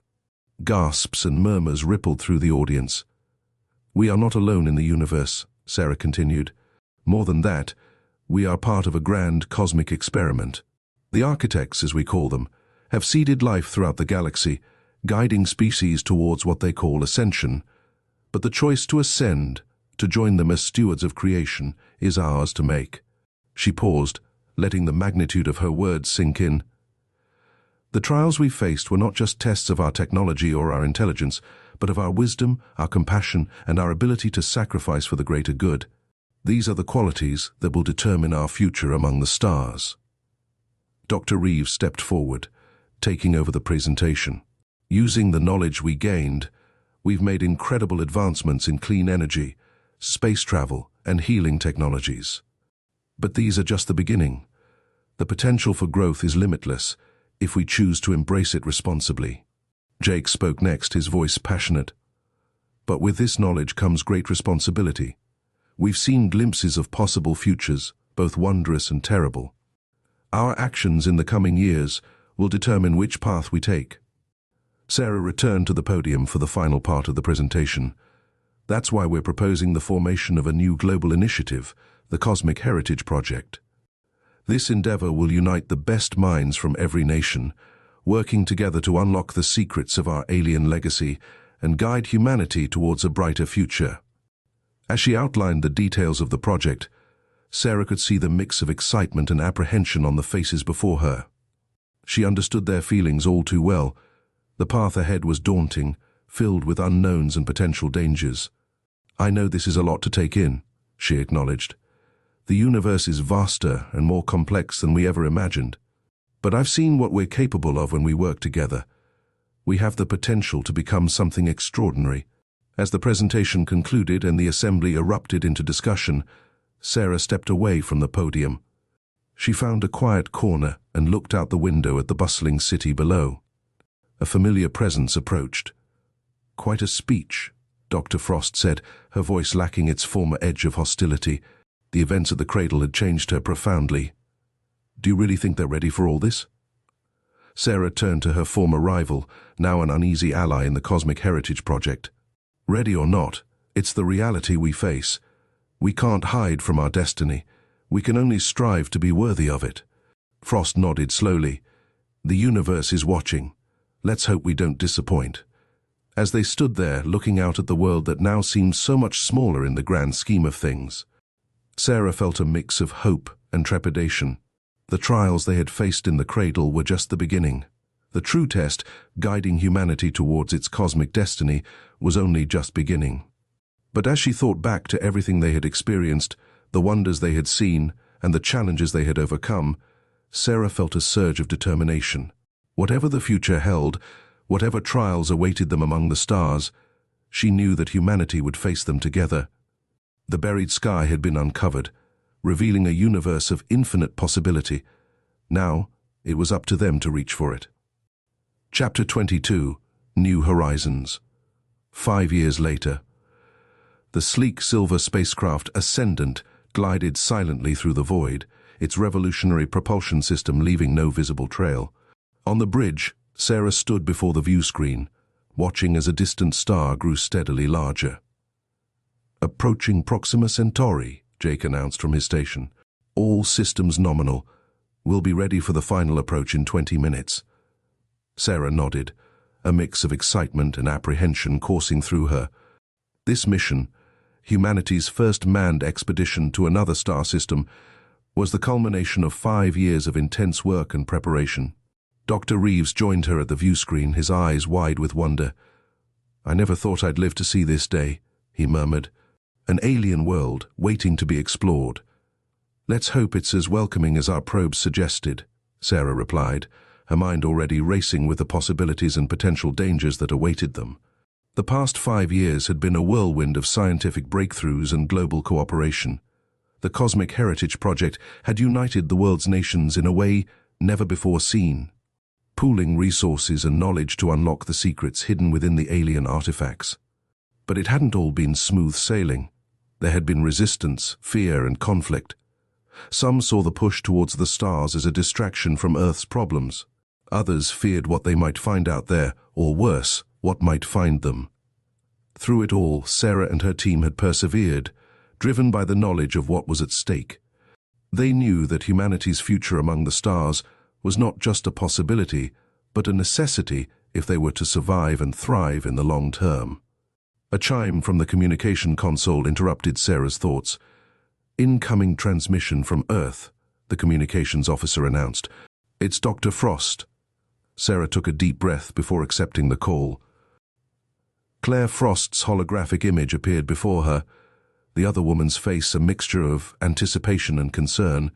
"Sarah," Frost began without preamble, "our deep space monitors have picked up something unusual, an energy signature, unlike anything we've seen before, approaching from the direction of the galactic core." Sarah felt a chill run down her spine. "The architects?" Frost shook her head. "We don't think so.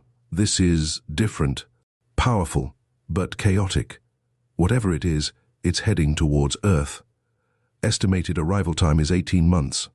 The implications hit Sarah like a physical blow. "A threat? We don't know," Frost admitted. "But given its trajectory and speed, it doesn't seem like a natural phenomenon. We're mobilizing everything we have to study it, but you need more," Sarah finished for her. "You need what we might find here." Frost nodded grimly. "The Council believes that Proxima B might hold key technologies or information that could help us prepare. Your mission just became even more critical." As the transmission ended, Sarah turned to face her crew. She saw the mix of determination and fear on their faces, mirroring her own emotions. "Well," Jake said, breaking the tense silence, "I guess the pressure's on. No big deal. Just the fate of humanity resting on what we find on an alien world." Despite the gravity of the situation, Sarah found herself smiling. "Just another day at the office for us, right?" As the crew chuckled nervously, Sarah's mind raced with the implications of this new development. They had come seeking knowledge, hoping to unlock more secrets of humanity's cosmic heritage. Now, it seemed, they might be searching for the key to Earth's very survival. "Final approach in 5 minutes," the navigation officer announced. Sarah straightened her shoulders, pushing her worries aside for the moment. They had a job to do, a world to explore, and potentially a civilization to save. "All right, team," she said, her voice steady and determined. "Let's make history."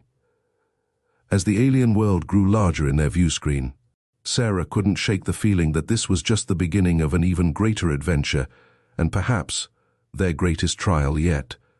Whatever awaited them on Proxima B, and whatever was heading towards Earth, she knew that humanity's journey among the stars was about to take an unexpected and possibly dangerous turn. The buried sky had been uncovered, but its mysteries were far from solved. As they prepared to set foot on an alien world, Sarah silently vowed to do whatever it took to ensure humanity's place among the cosmic tapestry of life. Chapter 23, First Contact. The descent to Proxima B was tense but controlled. As the ascendant pierced through the alien world's atmosphere, Sarah and her team watched in awe as the landscape below came into focus.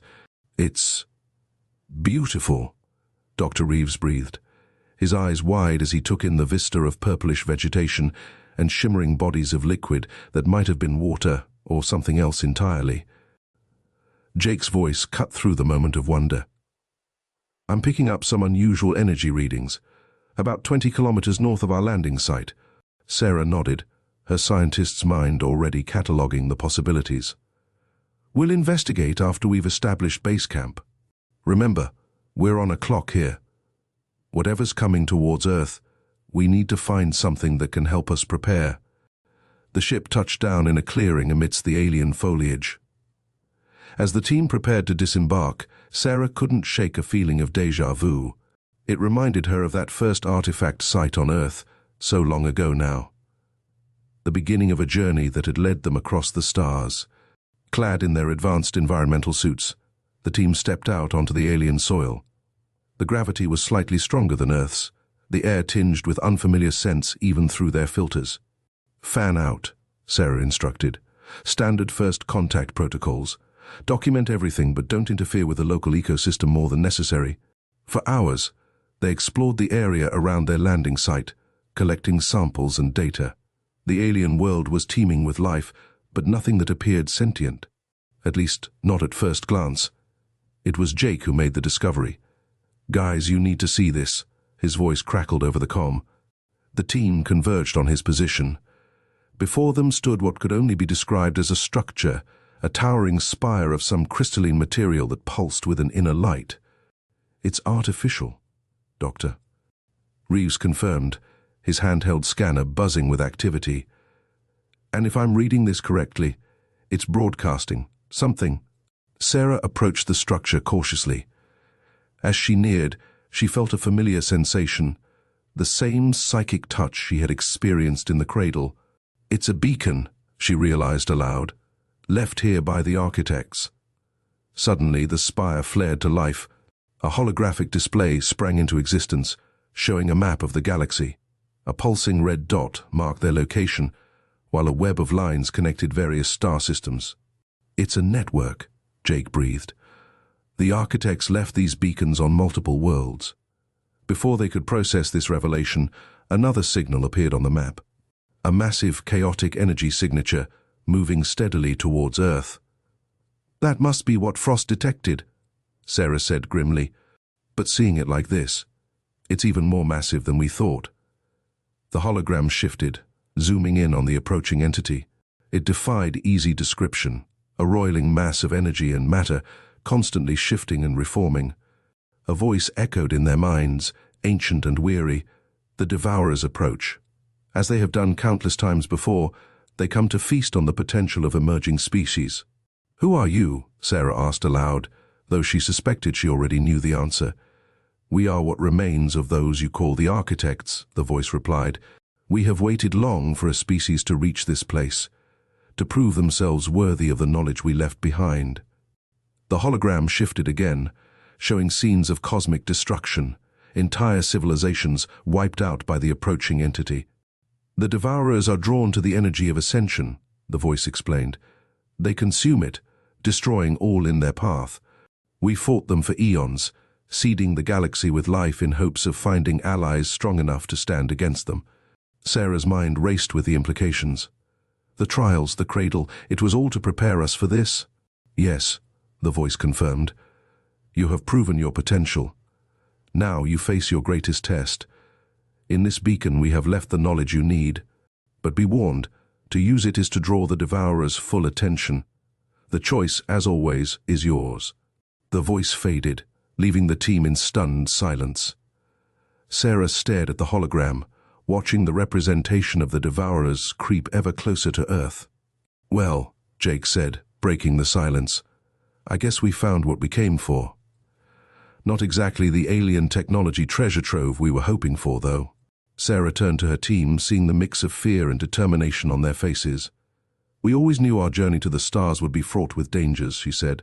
"Now we know what we're up against." Dr. Reeves was already interfacing his equipment with the beacon. "I'm beginning the data transfer. There's an enormous amount of information here. It will take time to process it all." Sarah nodded, her mind already formulating their next steps. "Time is the one thing we're short on. We need to get this information back to Earth as soon as possible." As the team prepared to return to their ship, Sarah took one last look at the alien landscape around them. They had come seeking answers about humanity's place in the cosmos. Instead, they had found a cosmic war, with Earth squarely in the crosshairs. The buried sky had revealed its greatest secret and its greatest threat. As they blasted off from Proxima B, Sarah knew that the real challenge was only just beginning. Humanity's trial by fire was about to begin, and the fate of not just Earth but perhaps the entire galaxy hung in the balance. Chapter 24. The Crucible. The journey back to Earth was tense, filled with feverish research and planning. Dr. Reeves and his team worked around the clock, sifting through the vast trove of data from the architect's beacon. Sarah spent most of her time in communication with Earth, coordinating with Dr. Frost and world leaders to prepare for what was coming. As they approached Earth orbit, Sarah gathered the crew for a final briefing. "What we've learned is both terrifying and awe-inspiring," she began.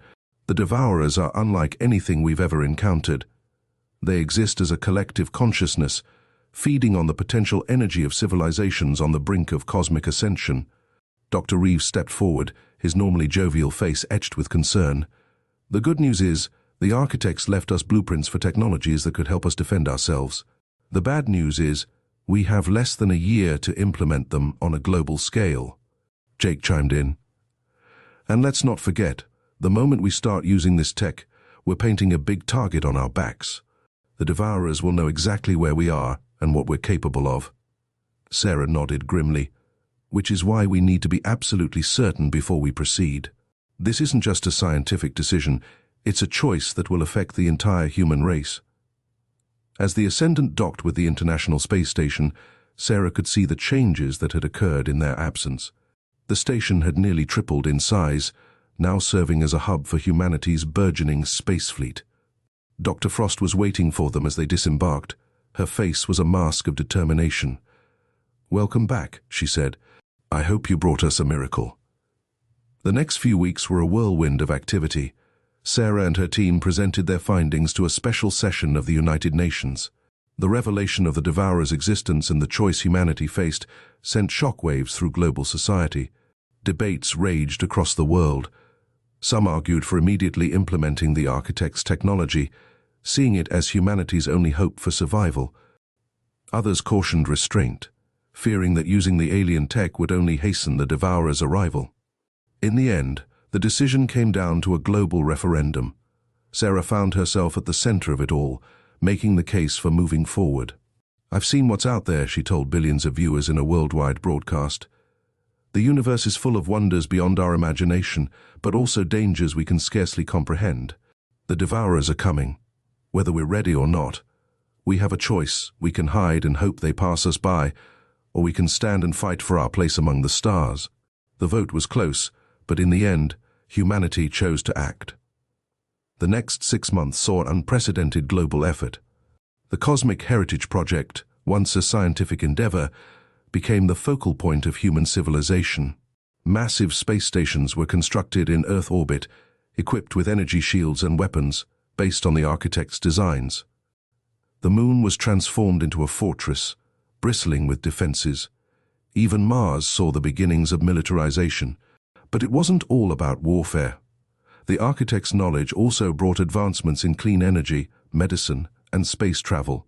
It was as if humanity had been catapulted centuries into the future in a matter of months.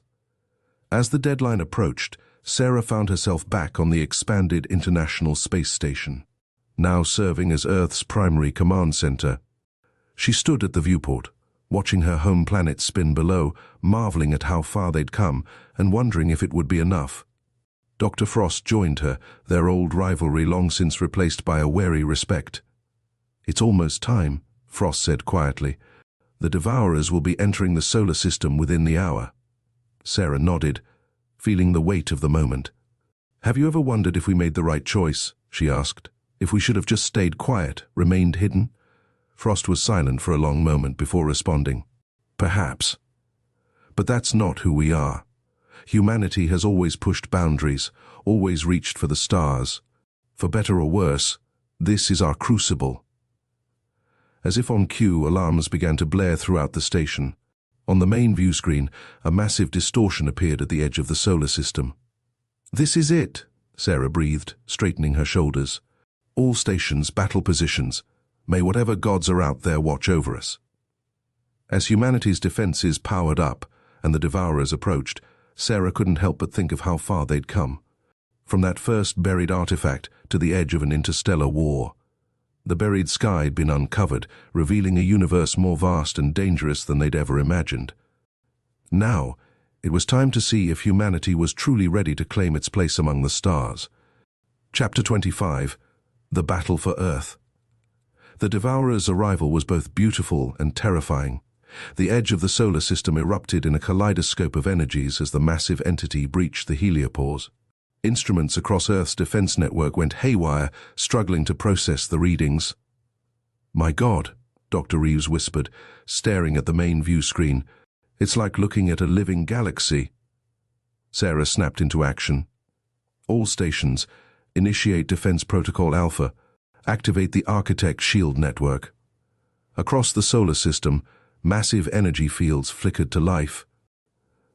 A web of interconnected shields, based on Architect technology, formed a protective bubble around Earth and its colonies on the Moon and Mars. For a moment, there was an eerie stillness. Then, without warning, tendrils of energy shot out from the Devourer entity, probing Earth's defenses. "They're testing us," Jake observed, his hands flying over his control panel. "Looks like they didn't expect to find this level of technology here." Sarah nodded grimly. "Let's hope that works in our favor. All weapon systems, stand by. Do not fire unless directly engaged." The tension on the command deck was palpable as they watched the Devourer's energy tendrils dance across the shield network. Suddenly, a section of the shield over Mars flickered. "Breach in Sector 7, an officer shouted.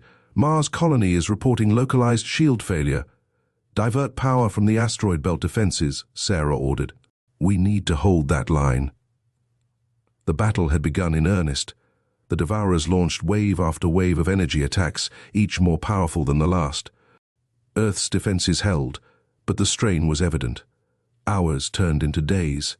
The entire solar system had become a war zone. Fleets of Earth ships, armed with Architect-derived weapons, engaged swarms of smaller entities that had broken off from the main Devourer consciousness. Sarah worked tirelessly, coordinating the global defense from the space station. She hadn't slept in days, running on adrenaline and sheer determination. "Sarah," Dr. Frost's voice cut through her concentration. "We've analyzed the latest data. The Devourers. They're not just attacking, they're feeding." Sarah's blood ran cold. "Feeding? On what?" "On potential," Frost explained, her voice grim. "Every time they breach our defenses, every life lost, every bit of our technology they destroy, it's all energy to them. They're consuming our possible futures." The realization hit Sarah like a physical blow. This wasn't just a battle for survival, it was a fight for humanity's destiny. Just then, an alert blared through the command center. "Massive energy spike detected," Jake shouted. "They're concentrating their attack on the Moon." Sarah watched in horror as a colossal beam of energy lanced out from the Devourer entity, striking the Moon's shield. The lunar surface erupted in explosions as sections of the defense grid overloaded. "Lunar colony reporting critical damage," an officer reported, his voice shaking. "They're requesting immediate evacuation." Sarah's mind raced. They couldn't abandon the Moon. It was a crucial part of Earth's defense network. But they couldn't sacrifice the colonists either. In that moment of crisis, Sarah felt a familiar presence in her mind. The psychic touch she had experienced in the cradle and on Proxima B washed over her. "The final test is upon you," the voice of the Architects whispered. "How far will you go to save your future?" With sudden clarity, Sarah knew what she had to do. "Prepare my shuttle," she ordered. "I'm going to the Moon." "Sarah, that's suicide," Dr. Frost protested. "Maybe," Sarah replied, her voice steady. "But I think I know how to stop this. The Architects didn't just give us technology, they gave us knowledge. And knowledge is power." As she raced to the shuttle bay, Sarah's mind was focused on one thing: the cradle, the heart of creation where all possibilities converged. If the Devourers fed on potential futures, then perhaps the key to stopping them lay in the very source of that potential. The shuttle launched, streaking towards the embattled Moon. As Earth grew smaller behind her and the massive form of the Devourers loomed ahead, Sarah steeled herself for what was to come. The buried sky had revealed its greatest challenge. Now, it was time for humanity to prove itself worthy of the cosmos. With determination burning in her heart, Sarah piloted her small craft into the heart of the battle, carrying with her the hopes of an entire world and the whispered guidance of an ancient cosmic legacy. The fate of Earth, and perhaps the entire galaxy, hung in the balance. Chapter 26. The Heart of Creation. Sarah's shuttle weaved through the chaos of the battle, narrowly avoiding energy beams and debris. The moon loomed before her, its surface scarred by the Devourer's assault. As she approached, she could see the massive breach in the lunar defenses, a gaping wound in the shield through which tendrils of the Devourer entity were pouring. "Sarah, what's your plan?" Jake's voice crackled over the comm. "The moon's defenses are failing. We can't hold them back much longer." "I'm heading for the lunar cradle," Sarah replied, her hands steady on the controls despite the gravity of the situation. "The architects left more than just technology there. I think I can communicate with the Devourers." There was a moment of stunned silence before Dr. Reeves' voice came through. "Communicate? Sarah, these entities have shown no interest in dialogue. They're consuming everything in their path. Trust me," Sarah said, her voice firm. "This is the way." As her shuttle touched down near the entrance to the lunar cradle, Sarah could feel the psychic pressure of the Devourers intensifying. The very air seemed to vibrate with otherworldly energies. Donning her spacesuit, Sarah stepped out onto the lunar surface. The scene was apocalyptic. The once pristine research facilities were now twisted ruins, and in the sky above, the writhing mass of the Devourer entity blotted out the stars. Sarah ran towards the cradle entrance, her heart pounding.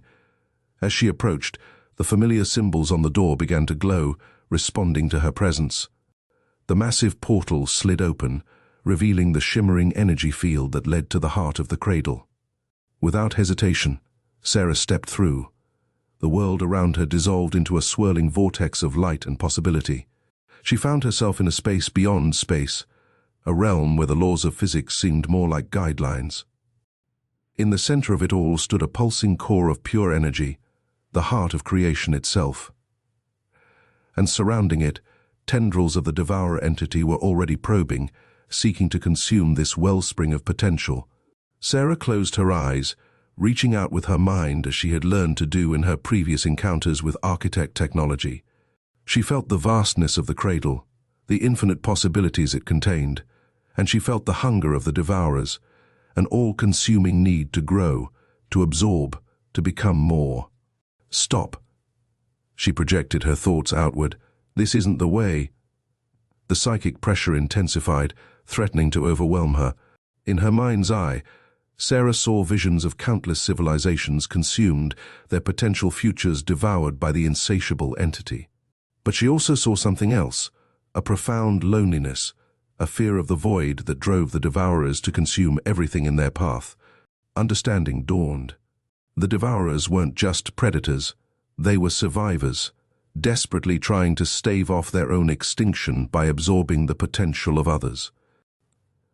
Sarah pushed harder, projecting images of cooperation, of symbiosis, of a universe where diversity was strength. She showed the Devourers the beauty of Earth, the resilience of humanity, the infinite possibilities that arose from collaboration rather than consumption. "There's another way," she thought, pouring all her conviction into the message. "We can help you. You don't have to be alone anymore." For a moment, nothing happened. Then, slowly, Sarah felt a shift in the psychic maelstrom around her. The pressure eased, replaced by a sense of curiosity. Suddenly, Sarah was no longer alone in the heart of the cradle. A being of pure energy materialized before her, a representative of the Devourer consciousness. "You offer partnership?" The thought wasn't so much heard as felt, reverberating through Sarah's entire being. "Yes," Sarah replied. "Our potential, freely given, not taken. A future where we grow together, exploring the cosmos side by side." The energy being pulsed, considering. "Many have made such offers before, all have failed us, fearing our nature." "We're different," Sarah insisted. "We've faced our fears, our darkest impulses.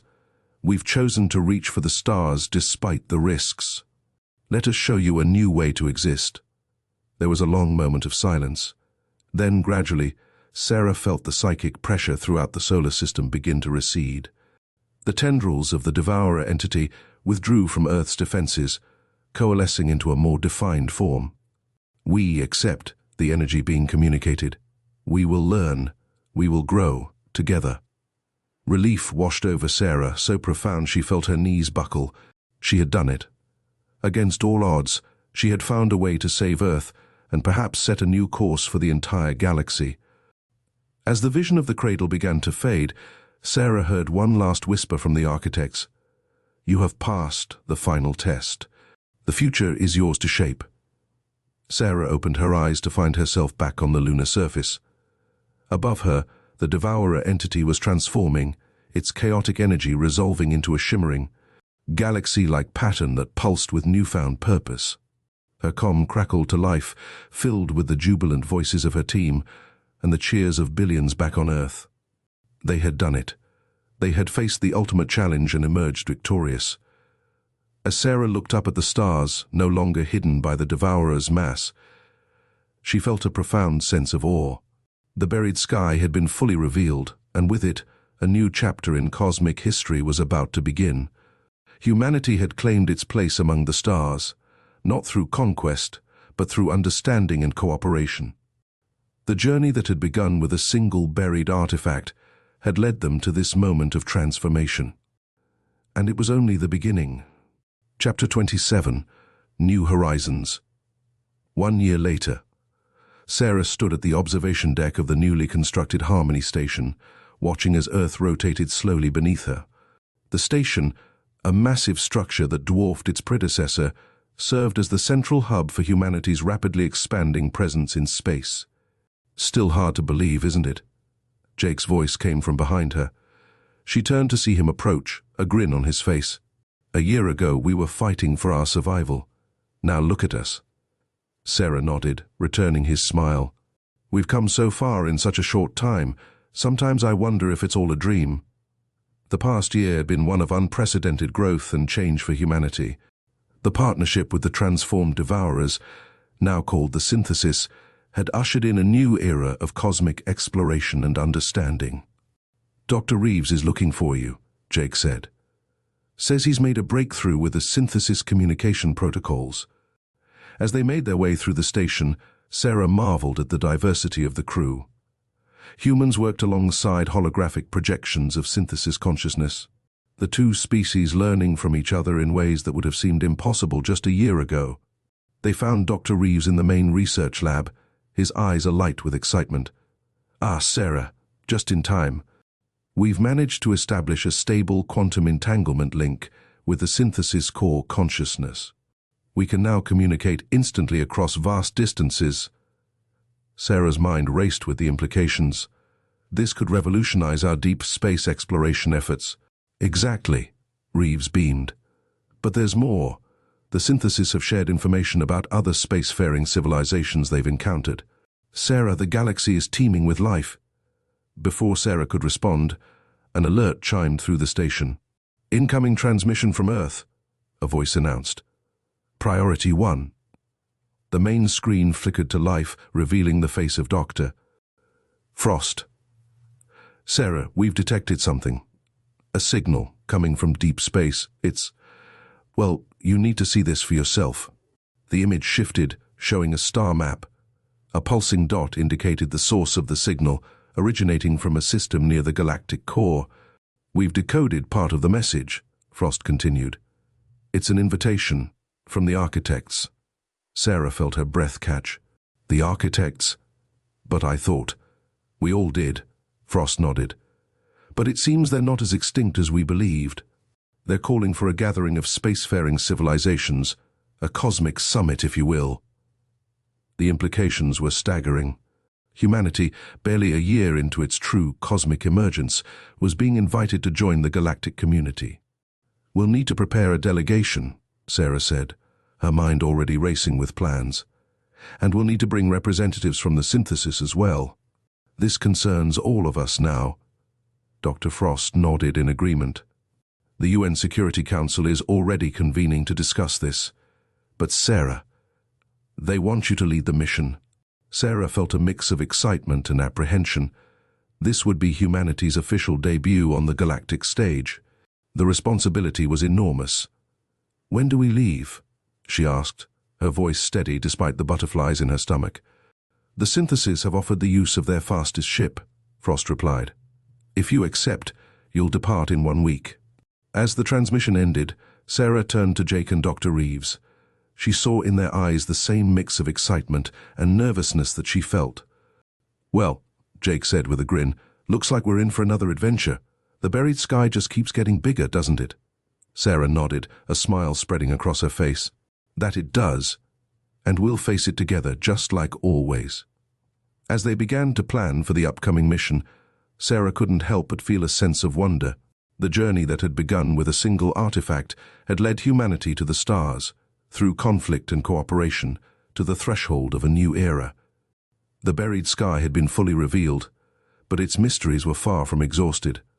As Sarah looked out at the stars, she knew that the greatest adventures still lay ahead. Humanity's cosmic heritage was just beginning to unfold, and she was ready to embrace whatever challenges and wonders the universe had in store. The end of one chapter was just the beginning of another, grander story, and Sarah couldn't wait to see where it would lead. Chapter 28: The Cosmic Summit. The journey to the galactic core was unlike anything Sarah and her team had experienced before. The synthesis vessel, aptly named Harmony, moved through space in ways that defied conventional physics, covering vast distances in mere moments. As they approached their destination, Sarah stood on the bridge, with Jake, Dr. Reeves, and Seren, the synthesis representative. The view screen showed a breathtaking sight, a massive space station orbiting a blue supergiant star, its structure so vast it seemed to dwarf the celestial body behind it. The Nexus, Seren's telepathic voice resonated in their minds. The gathering place of civilizations, built by the architects eons ago. As they docked with the station, Sarah felt a mix of awe and trepidation. They were about to meet not just the architects, but representatives from countless other spacefaring races. The airlock opened, revealing a vast, shimmering hall. Beings of all shapes, sizes, and compositions moved about, some physical, others energy-based, and some defying easy categorization. A tall, luminous being approached them. Its form was vaguely humanoid, but composed of swirling light and energy. "Welcome, children of Earth and Synthesis," it spoke, its voice resonating directly in their minds.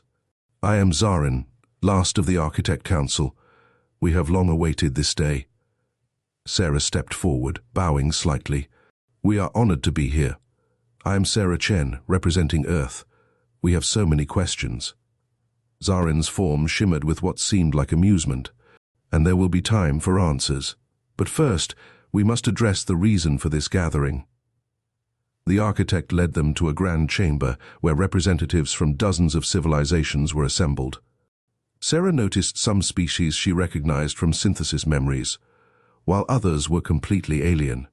As they took their seats, Zaren moved to the center of the chamber. "Esteemed delegates, we stand at a crossroads. The cycle that has defined our galaxy for billions of years is coming to an end." A murmur went through the assembly. Sarah leaned forward, intrigued. "For eons," Zaren continued, "we architects have seeded worlds, guided evolution, and watched as civilizations rose to face the challenge of the Devourers. It was a test, a crucible to forge species strong enough to inherit our legacy."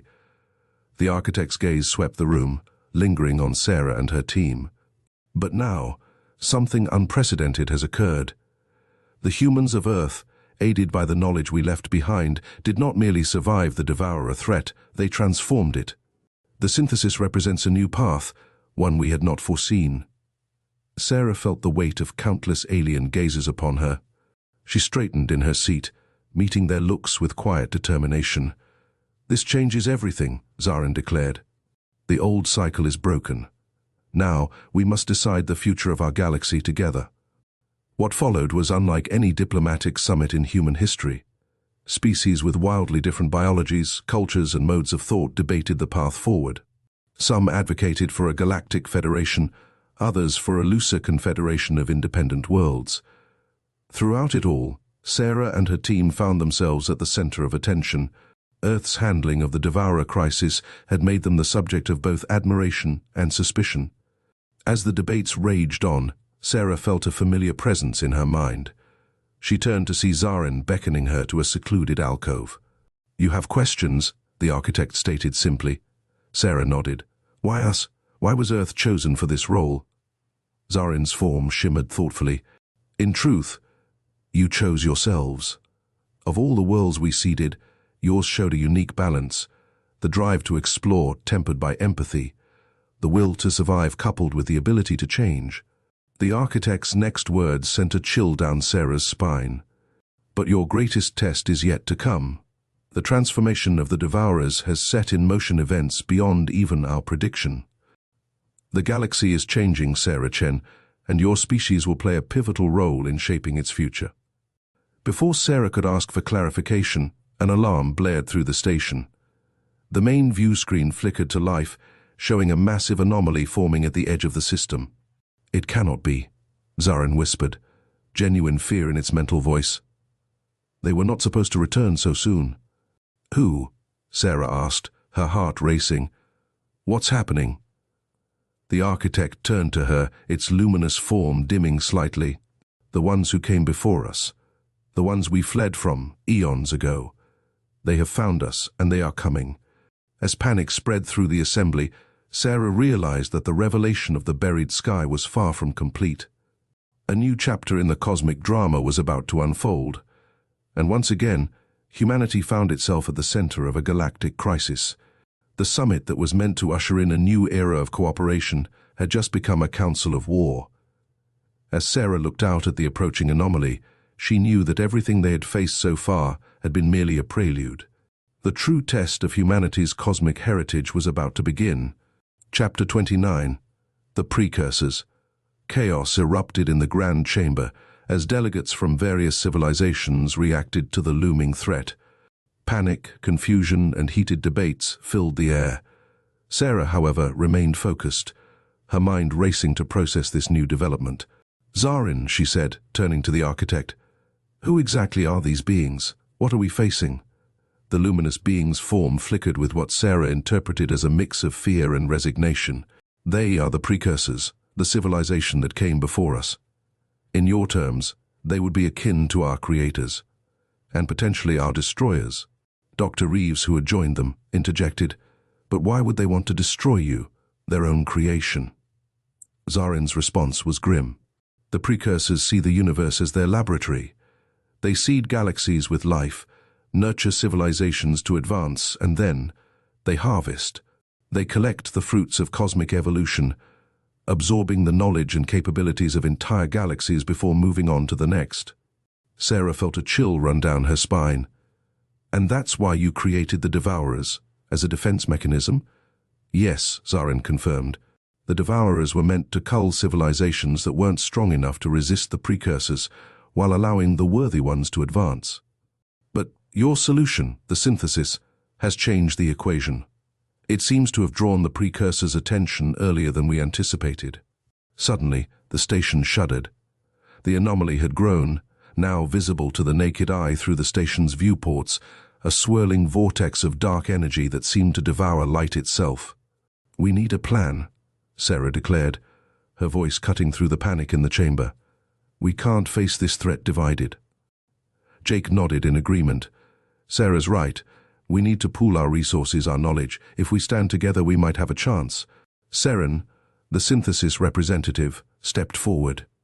The synthesis offers our full capabilities. Our collective consciousness can process strategies at an unprecedented rate.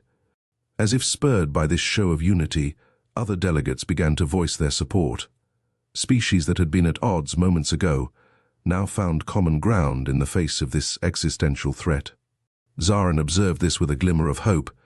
Perhaps this is why you were chosen, Sarah Chen. Your species' ability to unite diverse elements might be the key to our survival. Sarah took a deep breath, then addressed the assembly. People of the galaxy, we face a threat beyond anything we've encountered. But we also have an opportunity. Together, we represent the pinnacle of galactic evolution. Our diversity is our strength. If we combine our knowledge, our technologies, our unique perspectives, we stand a chance not just of survival, but of charting a new course for cosmic history. Her words seemed to resonate across the chamber, calming the panic and instilling a sense of purpose. representatives from various species began to come forward, offering their civilizations unique capabilities and insights. As the impromptu war council formed, Dr. Reeves approached Sarah with an idea. "The cradle," he said, his eyes alight with inspiration. "If it truly is the heart of creation in our galaxy, could we use it somehow?" Sarah's mind raced with possibilities. "Zarin," she called out, "the cradle on Earth's moon, what exactly is it?" The architect's form brightened. "It is a node, a connection point to the underlying fabric of reality. There are others scattered across the galaxy. Together, they form a network that could, theoretically, be used to reshape the very nature of our universe." "Then that's our goal," Sarah declared. "We need to find these nodes, activate them, and use their power to defend against the precursors. It's not just about military might. We need to change the rules of the game." As the plan began to take shape, Sarah felt a mix of determination and trepidation. They were about to embark on a mission that would span the galaxy, racing against time to activate the cosmic network before the precursors could harvest their civilizations. The view screen showed the dark energy anomaly growing, tendrils of void reaching out towards the station. But as Sarah looked around at the united faces of so many diverse species, she felt a spark of hope. The buried sky had revealed its greatest secret and its greatest threat. Now, it was up to them to write the next chapter of cosmic history. As the Nexus station prepared for evacuation and the newly formed alliance readied for their desperate mission, Sarah knew that the true test of humanity's place in the universe was about to begin. The race against the precursors was on, with the fate of not just Earth, but the entire galaxy hanging in the balance. Chapter 29. The Precursors. Chaos erupted in the Grand Chamber as delegates from various civilizations reacted to the looming threat. Panic, confusion, and heated debates filled the air. Sarah, however, remained focused, her mind racing to process this new development. "Zarin," she said, turning to the architect, "who exactly are these beings? What are we facing?" The luminous being's form flickered with what Sarah interpreted as a mix of fear and resignation. "They are the precursors, the civilization that came before us. In your terms, they would be akin to our creators, and potentially our destroyers." Dr. Reeves, who had joined them, interjected, "But why would they want to destroy you, their own creation?" Zarin's response was grim. "The precursors see the universe as their laboratory. They seed galaxies with life, nurture civilizations to advance, and then they harvest. They collect the fruits of cosmic evolution, absorbing the knowledge and capabilities of entire galaxies before moving on to the next." Sarah felt a chill run down her spine. "And that's why you created the Devourers, as a defense mechanism?" "Yes," Zarin confirmed. "The Devourers were meant to cull civilizations that weren't strong enough to resist the precursors, while allowing the worthy ones to advance. But your solution, the synthesis, has changed the equation. It seems to have drawn the precursors' attention earlier than we anticipated." Suddenly, the station shuddered. The anomaly had grown, now visible to the naked eye through the station's viewports, a swirling vortex of dark energy that seemed to devour light itself. "We need a plan," Sarah declared, her voice cutting through the panic in the chamber. "We can't face this threat divided." Jake nodded in agreement. "Sarah's right. We need to pool our resources, our knowledge. If we stand together, we might have a chance." Seren, the synthesis representative, stepped forward. "The synthesis offers our full capabilities. Our collective consciousness can process strategies at an unprecedented rate." As if spurred by this show of unity, other delegates began to voice their support. Species that had been at odds moments ago now found common ground in the face of this existential threat. Zarin observed this with a glimmer of hope. "Perhaps this is why you were chosen, Sarah Chen. Your species' ability to unite diverse elements might be the key to our survival." Sarah took a deep breath, then addressed the assembly. "People of the galaxy, we face a threat beyond anything we've encountered. But we also have an opportunity. Together, we represent the pinnacle of galactic evolution.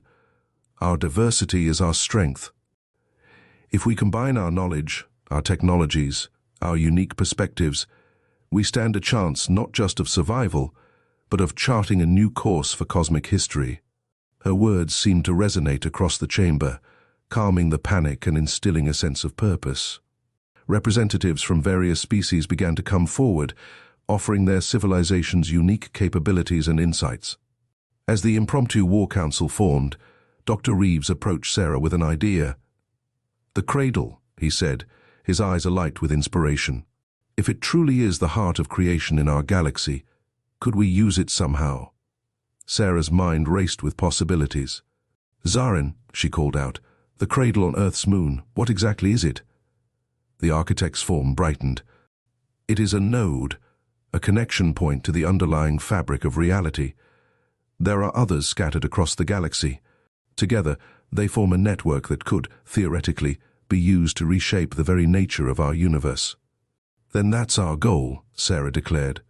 "We need to find these nodes, activate them, and use their power to defend against the precursors. It's not just about military might. We need to change the rules of the game." As the plan began to take shape, Sarah felt a mix of determination and trepidation. They were about to embark on a mission that would span the galaxy, racing against time to activate the cosmic network before the precursors could harvest their civilizations. The view screen showed the dark energy anomaly growing, tendrils of void reaching out towards the station. But as Sarah looked around at the united faces of so many diverse species, she felt a spark of hope. The buried sky had revealed its greatest secret and its greatest threat. Now, it was up to them to write the next chapter of cosmic history. As the Nexus station prepared for evacuation and the newly formed alliance readied for their desperate mission, Sarah knew that the true test of humanity's place in the universe was about to begin. The race against the precursors was on, with the fate of not just Earth, but the entire galaxy hanging in the balance. Chapter 30, The Galactic Odyssey. The evacuation of the Nexus was swift and efficient, a testament to the sudden unity forged by the looming threat. As the last ships departed, Sarah watched from the bridge of the Harmony as the massive station was engulfed by the encroaching darkness of the precursor anomaly. "It's begun," Zarin's voice echoed in her mind. The architect had chosen to join their ship, along with representatives from key species of the hastily formed Galactic Alliance. Sarah nodded grimly. "Then so has our mission. We need to locate and activate the remaining cradle nodes before the precursors can harvest our civilizations." Dr. Reeves approached with a holographic display of the galaxy. "Based on the information from Zarin and the combined knowledge of our allies, we've identified 7 potential node locations." 7 nodes, 7 teams, Jake mused. "We'll need to split up to cover more ground." Sarah agreed. "We'll coordinate from Earth. It's the only active node we know of, and it'll serve as our base of operations." The plan quickly took shape. 7 teams, each a mix of humans, synthesis, and representatives from other Alliance species, would embark on separate missions to locate and activate the cradle nodes. The Harmony, with its advanced synthesis technology, would serve as the mobile command center, coordinating the efforts across the galaxy. As they set course for Earth, Sarah couldn't help but feel the weight of responsibility on her shoulders. The fate of countless civilizations now rested on the success of their mission. The journey back to Earth was tense, filled with strategic planning and intense knowledge sharing between the diverse members of the Alliance. Sarah marveled at how quickly they had adapted to working together, despite their vast differences. Upon reaching Earth, they were greeted by a planet transformed. The combined efforts of humanity and the synthesis had accelerated Earth's technological progress exponentially. A network of space elevators connected the surface to orbiting stations, and the Moon had been transformed into a bustling hub of interstellar activity. From the lunar cradle, now a command center for their galactic operation, Sarah addressed the teams as they prepared to embark on their missions. "What we're about to attempt has never been done before," she began, her voice steady despite the gravity of the situation. "We're not just fighting for our own survival, but for the right of all sentient life to determine its own destiny. Each of you carries with you the hopes of entire civilizations. Remember, our diversity is our strength. Trust in each other, learn from each other, and together we will prevail." As the ships departed, Each heading to a different corner of the galaxy, Sarah turned her attention to coordinating the massive operation. The Harmony became a hive of activity, processing information from across the galaxy and relaying it to the teams in the field. Days turned into weeks, and weeks into months. The teams faced incredible challenges: hostile environments, ancient traps left by the architects, and the ever-present threat of the encroaching precursors. The first node was activated on a tidally locked planet orbiting a red dwarf star. The second, deep within the core of a gas giant. With each success, they learned more about the nature of the Cradle network and its potential power. But they also suffered losses. The third team went dark after encountering what they described as time distortions near their target node. The fourth barely escaped a direct confrontation with a precursor scout ship, losing half their members in the process. As reports came in from across the galaxy, Sarah found herself working tirelessly, coordinating rescues, processing new information, and constantly adjusting their strategies. The weight of leadership wore on her, but she drew strength from the unwavering dedication of her team and their allies. 4 months into the mission, as they prepared to activate the fifth node, a chilling message came through from the outer reaches of the galaxy. The precursors had begun their harvest, systematically absorbing entire star systems into their dark energy construct. The race against time had become even more desperate. With 2 nodes left to activate and the precursors advancing rapidly, Sarah knew they were entering the endgame of their cosmic struggle. As she looked out at the holographic display of the galaxy, watching the dark tide of the precursors advance, Sarah steeled herself for the challenges ahead. They had come too far to fail now. The next phase of their mission would determine not just the fate of Earth or even their galaxy, but potentially the future of all life in the universe. The buried sky had revealed its ultimate challenge, and humanity, along with its new allies, was prepared to face it head-on. As Sarah gave the order to set course for the 6th node, she knew that the greatest test of their galactic odyssey was yet to come. The final battle for the future of the cosmos was about to begin. Chapter 31, the penultimate node. The Harmony cut through the void of space, its synthesis-enhanced engines pushing the limits of known physics. Sarah stood on the bridge, her eyes fixed on the holographic display showing their target, a binary star system near the galactic rim, home to the 6th Cradle node. "Status report," she called out, her voice steady despite the tension that filled the air. Jake responded from his station. "We're approaching the outer edge of the system. Long-range scans show heavy gravitational distortions. It's going to be a rough ride." Dr. Reeves added, "The node's energy signature is fluctuating. It seems to be reacting to our presence, or perhaps to the precursor's approach." Sarah nodded, processing the information. "Saren, what do the synthesis sensors tell us?" The ethereal form of their synthesis ally shimmered as it replied, "We detect traces of ancient architect technology throughout the system. It appears they use the binary stars as part of the node's defense mechanism." As they ventured deeper into the system, the ship began to shudder. Streams of stellar material arced between the 2 stars, creating a web of plasma that seemed almost alive. "It's a maze," Zarin observed, its luminous form dimming slightly. "The node is at the center, but reaching it will require navigating this stellar labyrinth." Sarah's mind raced, recalling the lessons learned from the previous nodes. "Each node has tested us in a unique way.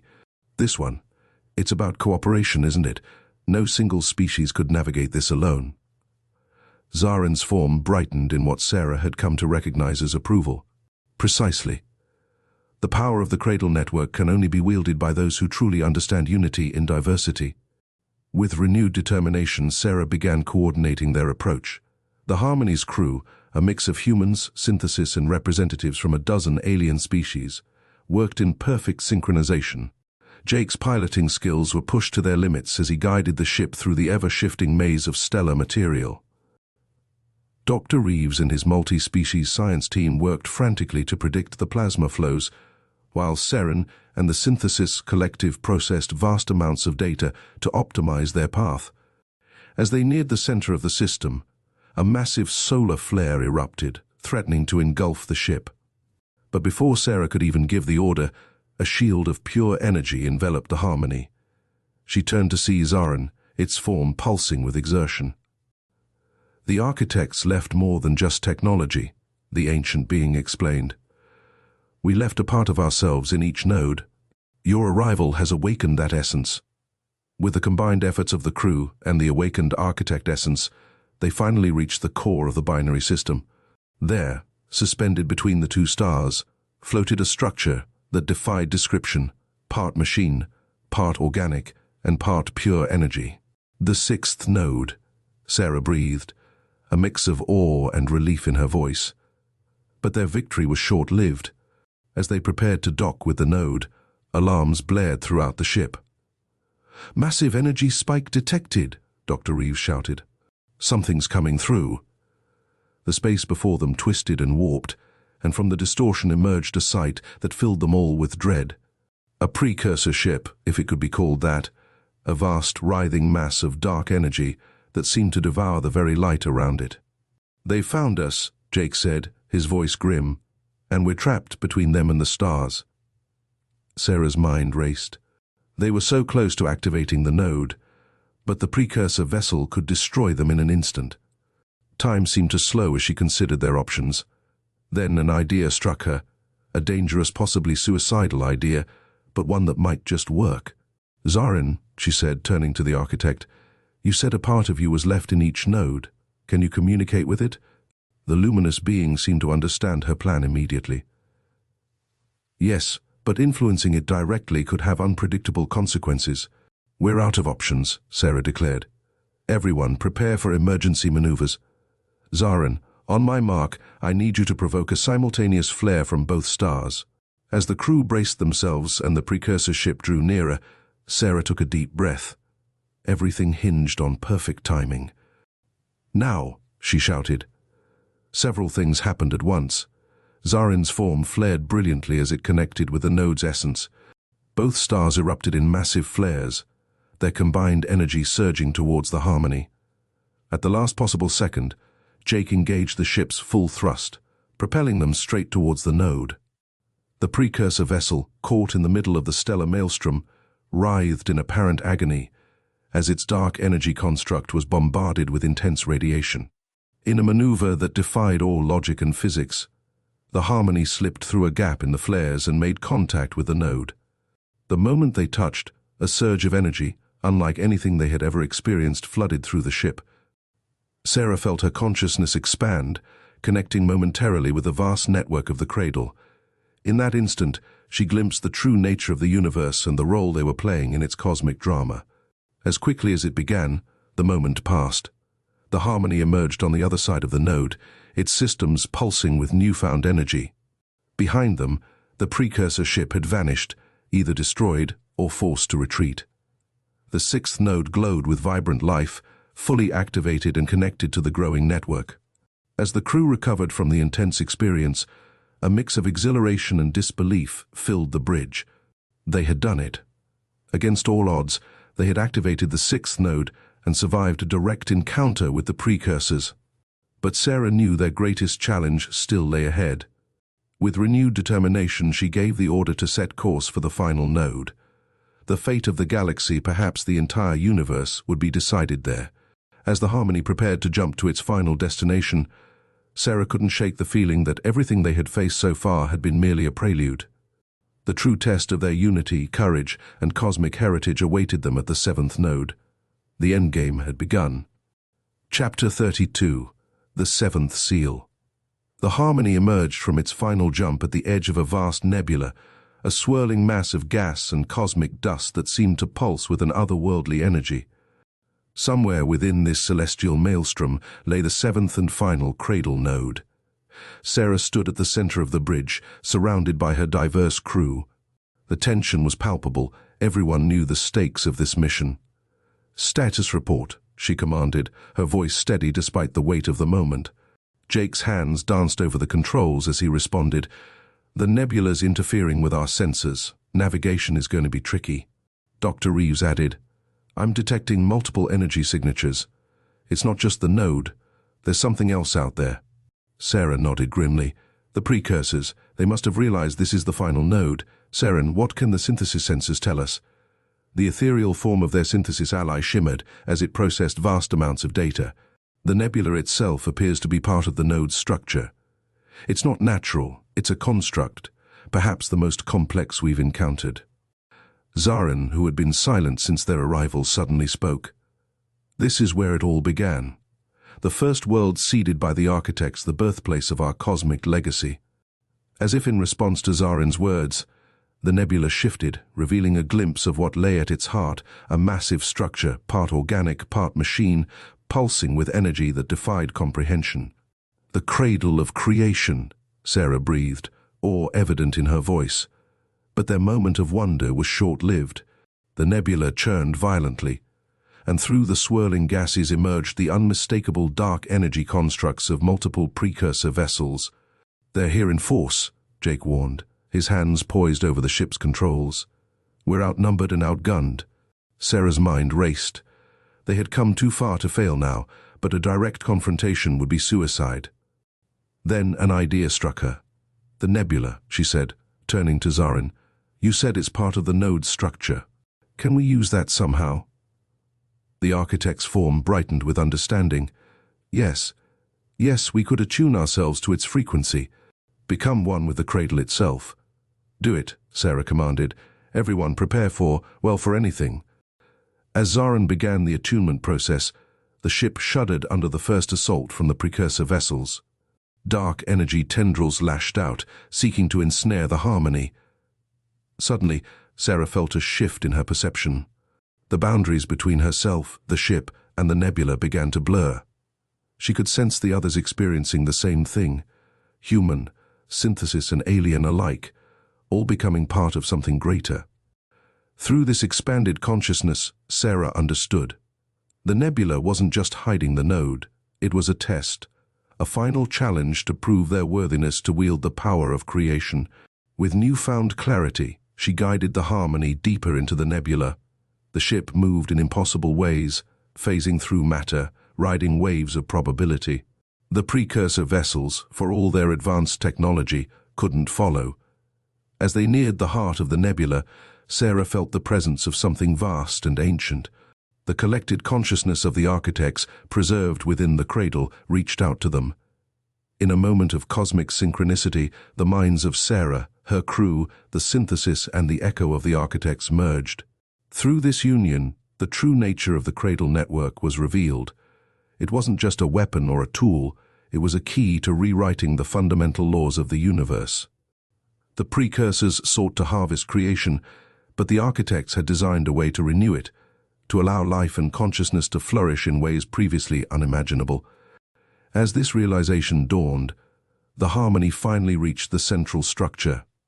The moment they made contact, a surge of energy unlike anything they had ever experienced flooded through them. Sarah felt her consciousness expand beyond the confines of physical reality. She saw the intricate web of the cradle network spanning the galaxy, saw how each activated node had strengthened this cosmic tapestry. With the activation of the seventh node, the network was complete. The power to reshape reality was now in their hands. But with this power came a choice that would determine the fate of not just their galaxy, but of all existence. As the energy of the cradle flowed through her, Sarah understood the magnitude of the decision before them. They could use this power to simply defeat the precursors, to ensure the survival of their civilizations. Or they could do something far more profound. They could change the very nature of the cosmos, creating a universe where the cycle of creation and harvest was no longer necessary. The precursor vessels, sensing the activation of the final node, renewed their assault with desperate fury. The fabric of space-time itself seemed to warp under the intensity of the battle. Sarah knew they had only moments to decide. The fate of all creation hung in the balance, and the choice was theirs to make. As she prepared to make the most important decision in the history of the cosmos, Sarah reflected on everything that had led to this moment: the discovery of the artifact, the battles fought, the alliances forged, the mysteries unraveled. The buried sky had revealed its final secret. Now it was up to them to write the next chapter in the story of the universe. With a deep breath, Sarah made her choice, ready to face the consequences of rewriting cosmic history. The true nature of creation, was about to be unleashed. Chapter 33: The Cosmic Renaissance. Sarah stood at the precipice of creation, the combined consciousness of her team, the synthesis and the echoes of the architects flowing through her. The power to reshape the universe thrummed in every fiber of her being. In this moment of clarity, she understood that merely defeating the precursors would only perpetuate the cycle of creation and harvest. With unwavering resolve, Sarah made her choice. "We rewrite the rules," she declared, her voice resonating through the cosmic tapestry of the Cradle network. "Not just for our galaxy, but for all of existence." As if responding to her decision, the energy of the Cradle surged, enveloping the Harmony and its crew in a cocoon of pure creative force. Sarah felt her consciousness expand even further, touching the very fabric of reality itself, guided by the collective wisdom of countless civilizations and the ancient knowledge of the architects. Sarah began to weave a new cosmic paradigm. The fundamental laws of the universe began to shift and realign. Outside the protective bubble of the Cradle's energy, the precursor vessels writhed in confusion as the reality they knew began to change around them. The dark energy constructs that gave them their power started to unravel.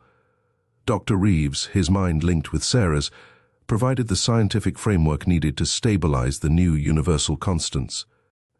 Jake's intuitive understanding of space and movement helped reshape the laws of physics. Seren and the synthesis contributed their vast processing power, simulating countless possibilities to find the optimal configuration.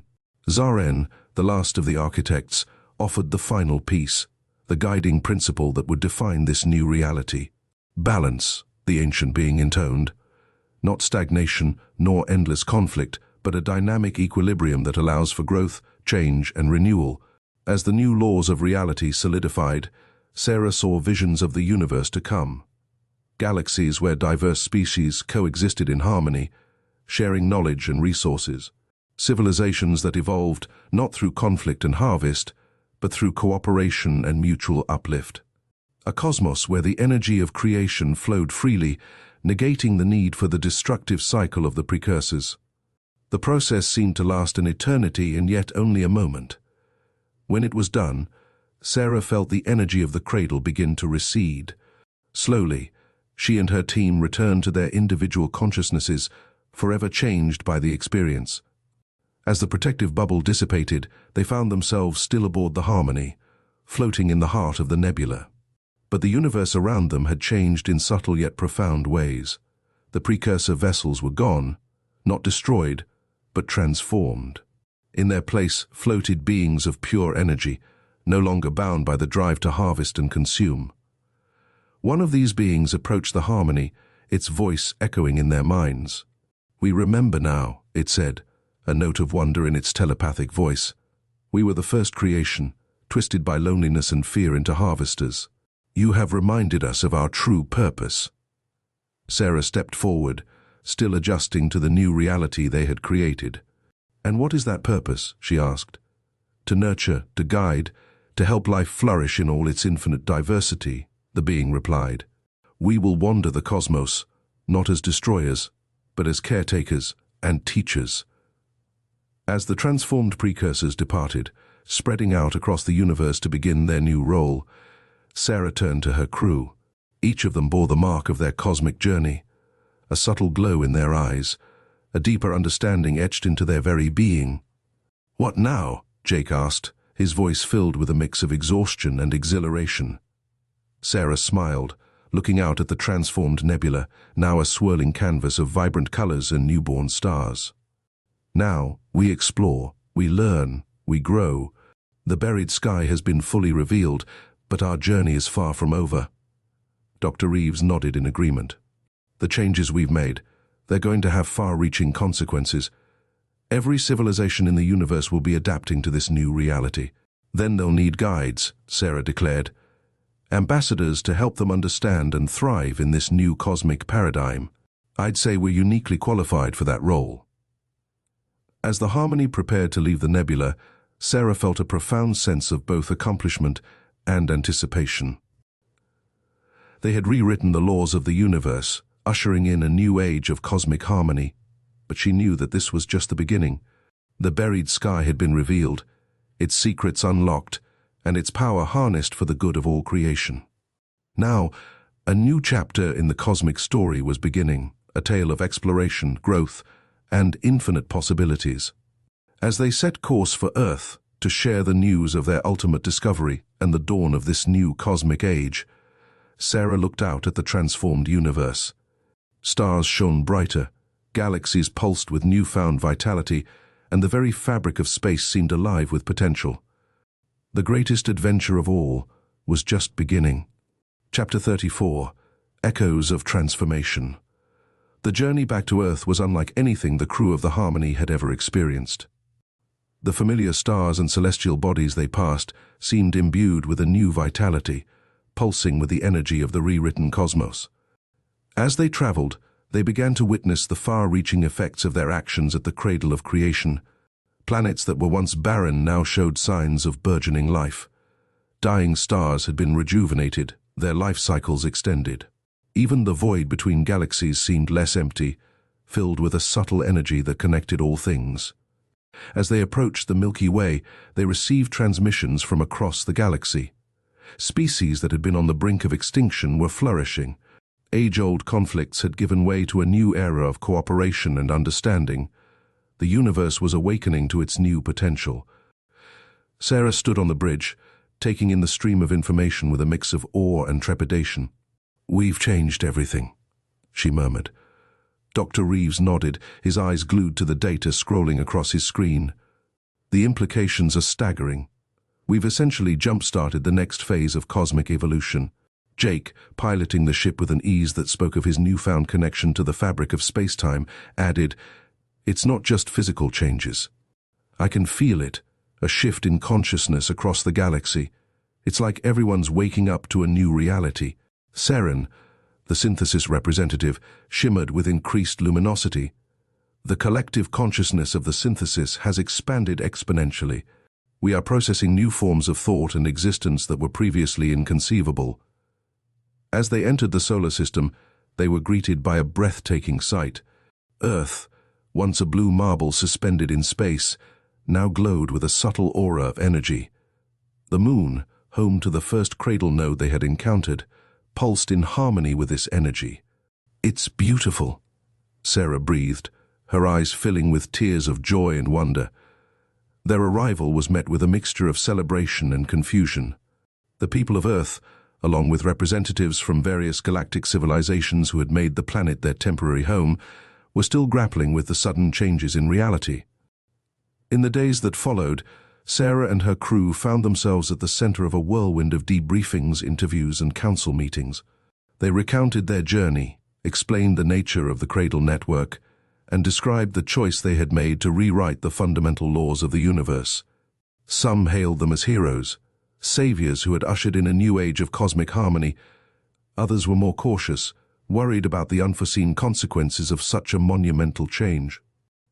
During a particularly tense meeting with Earth's leaders and galactic representatives, an elderly scientist asked the question that was on everyone's mind: how can we be sure this change is permanent?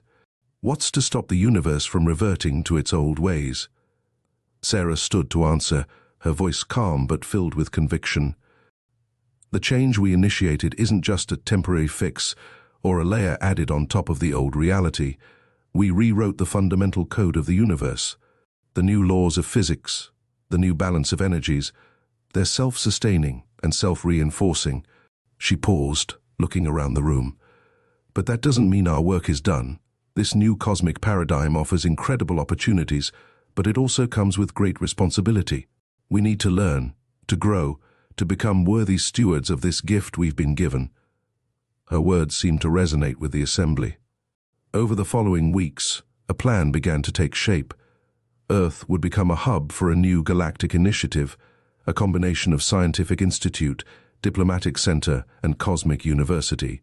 Its purpose would be to study the new laws of the universe, to foster cooperation between species, and to explore the vast potential of their rewritten reality.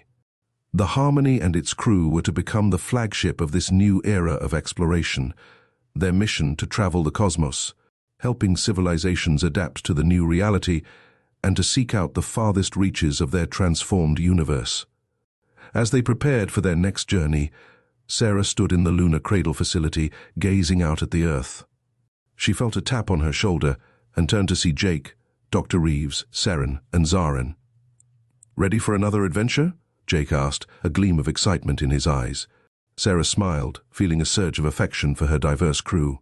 "More than ready. We've unlocked the secrets of the buried sky, but the story of the cosmos is far from over. In fact, I think we've just written the prologue." As they walked together towards the Harmony, Sarah felt a profound sense of purpose.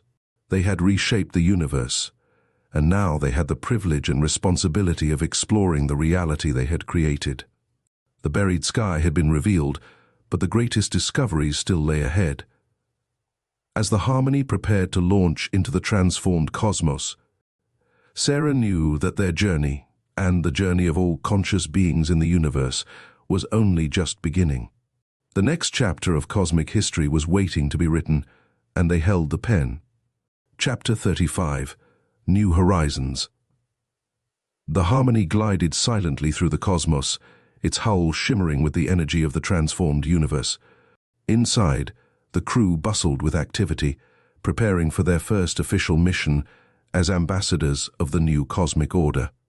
Sarah stood at the helm, her eyes fixed on the swirling vortex of a distant galaxy cluster. According to their new star charts, this region had been particularly affected by the rewriting of universal laws. It was to be their first stop on a journey that promised to be unlike any other. "Captain," Jake called from his station, "we're picking up some unusual readings from the third planet in the Lyra system ahead." Dr. Reeves quickly corroborated the information. "It appears to be a civilization in the midst of an evolutionary leap. The energy patterns suggest they're developing cognitive abilities far beyond their previous capacity."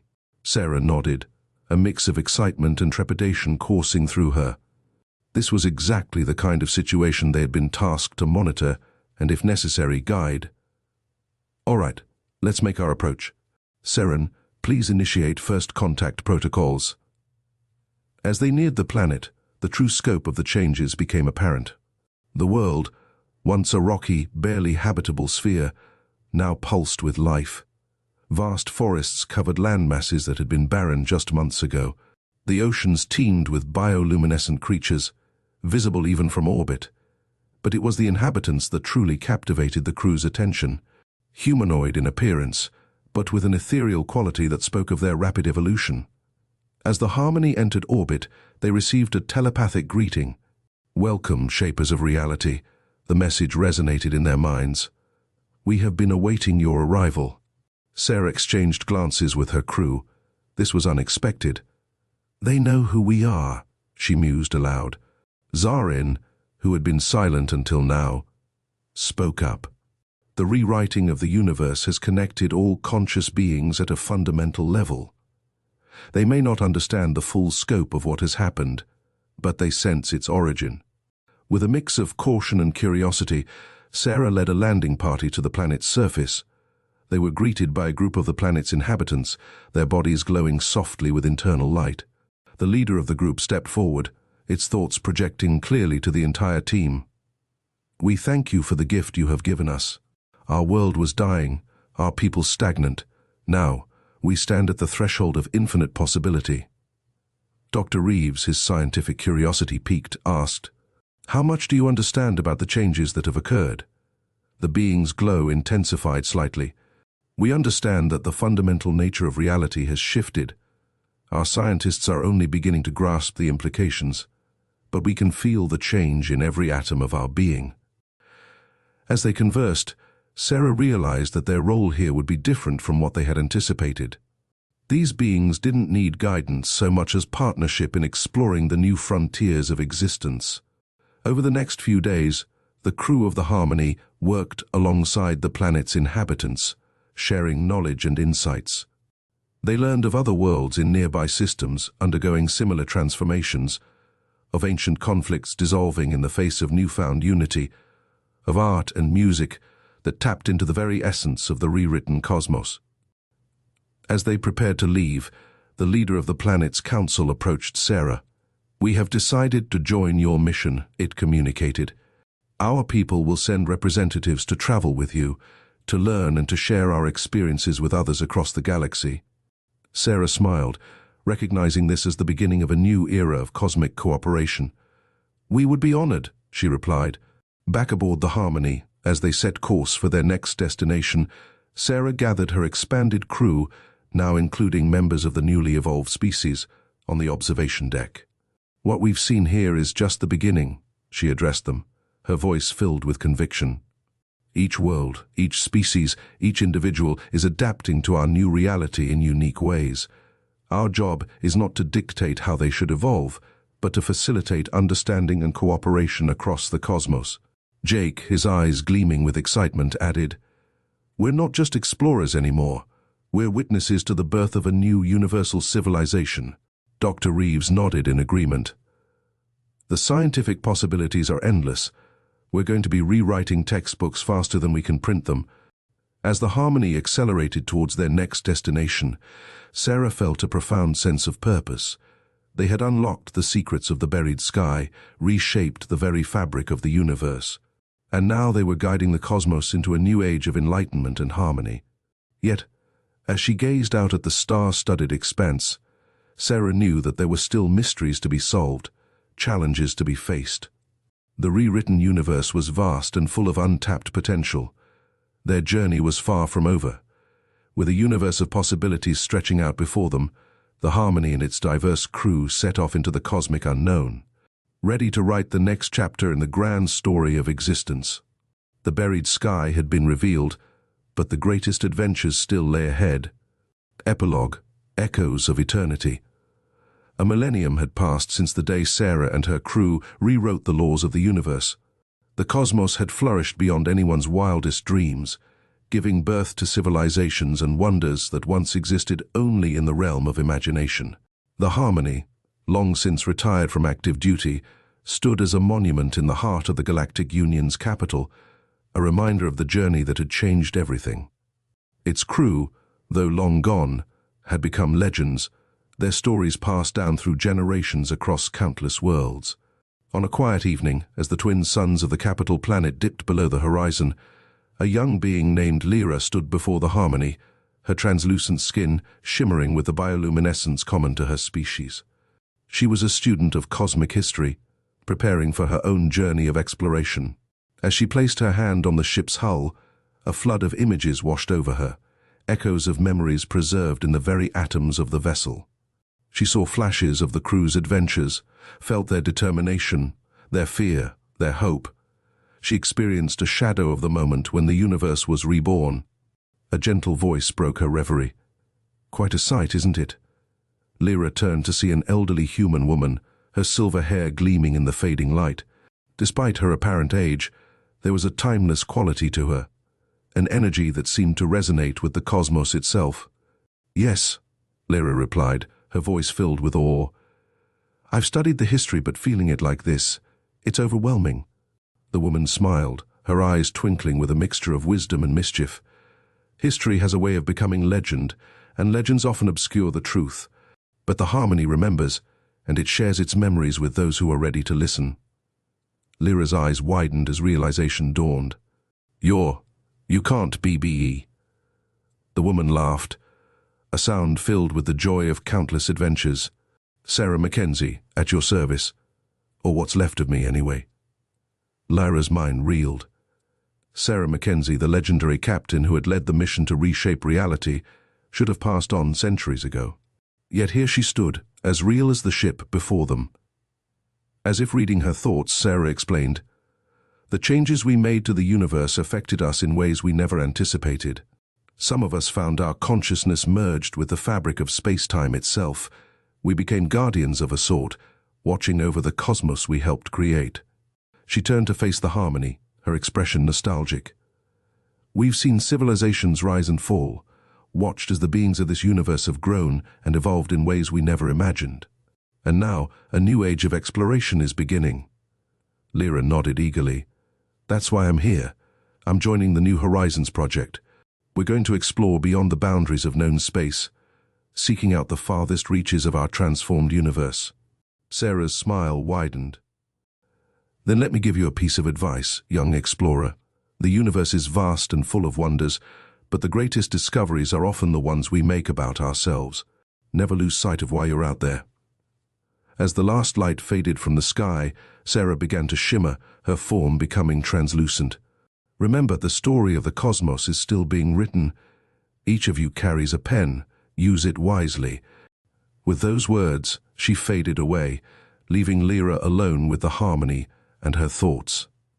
Filled with a renewed sense of purpose, Lyra took one last look at the legendary ship before turning towards her future. Tomorrow, she would board her own vessel and set out into the cosmic unknown. As she walked away, her steps resonated with the energy of a universe still unfolding, still revealing its secrets. The buried sky had been unveiled, but its wonders were far from exhausted. The next chapter of the cosmic saga was about to begin, and Lyra, like Sarah before her, was ready to make her mark on the infinite canvas of creation. The adventure, it seemed, would never truly end.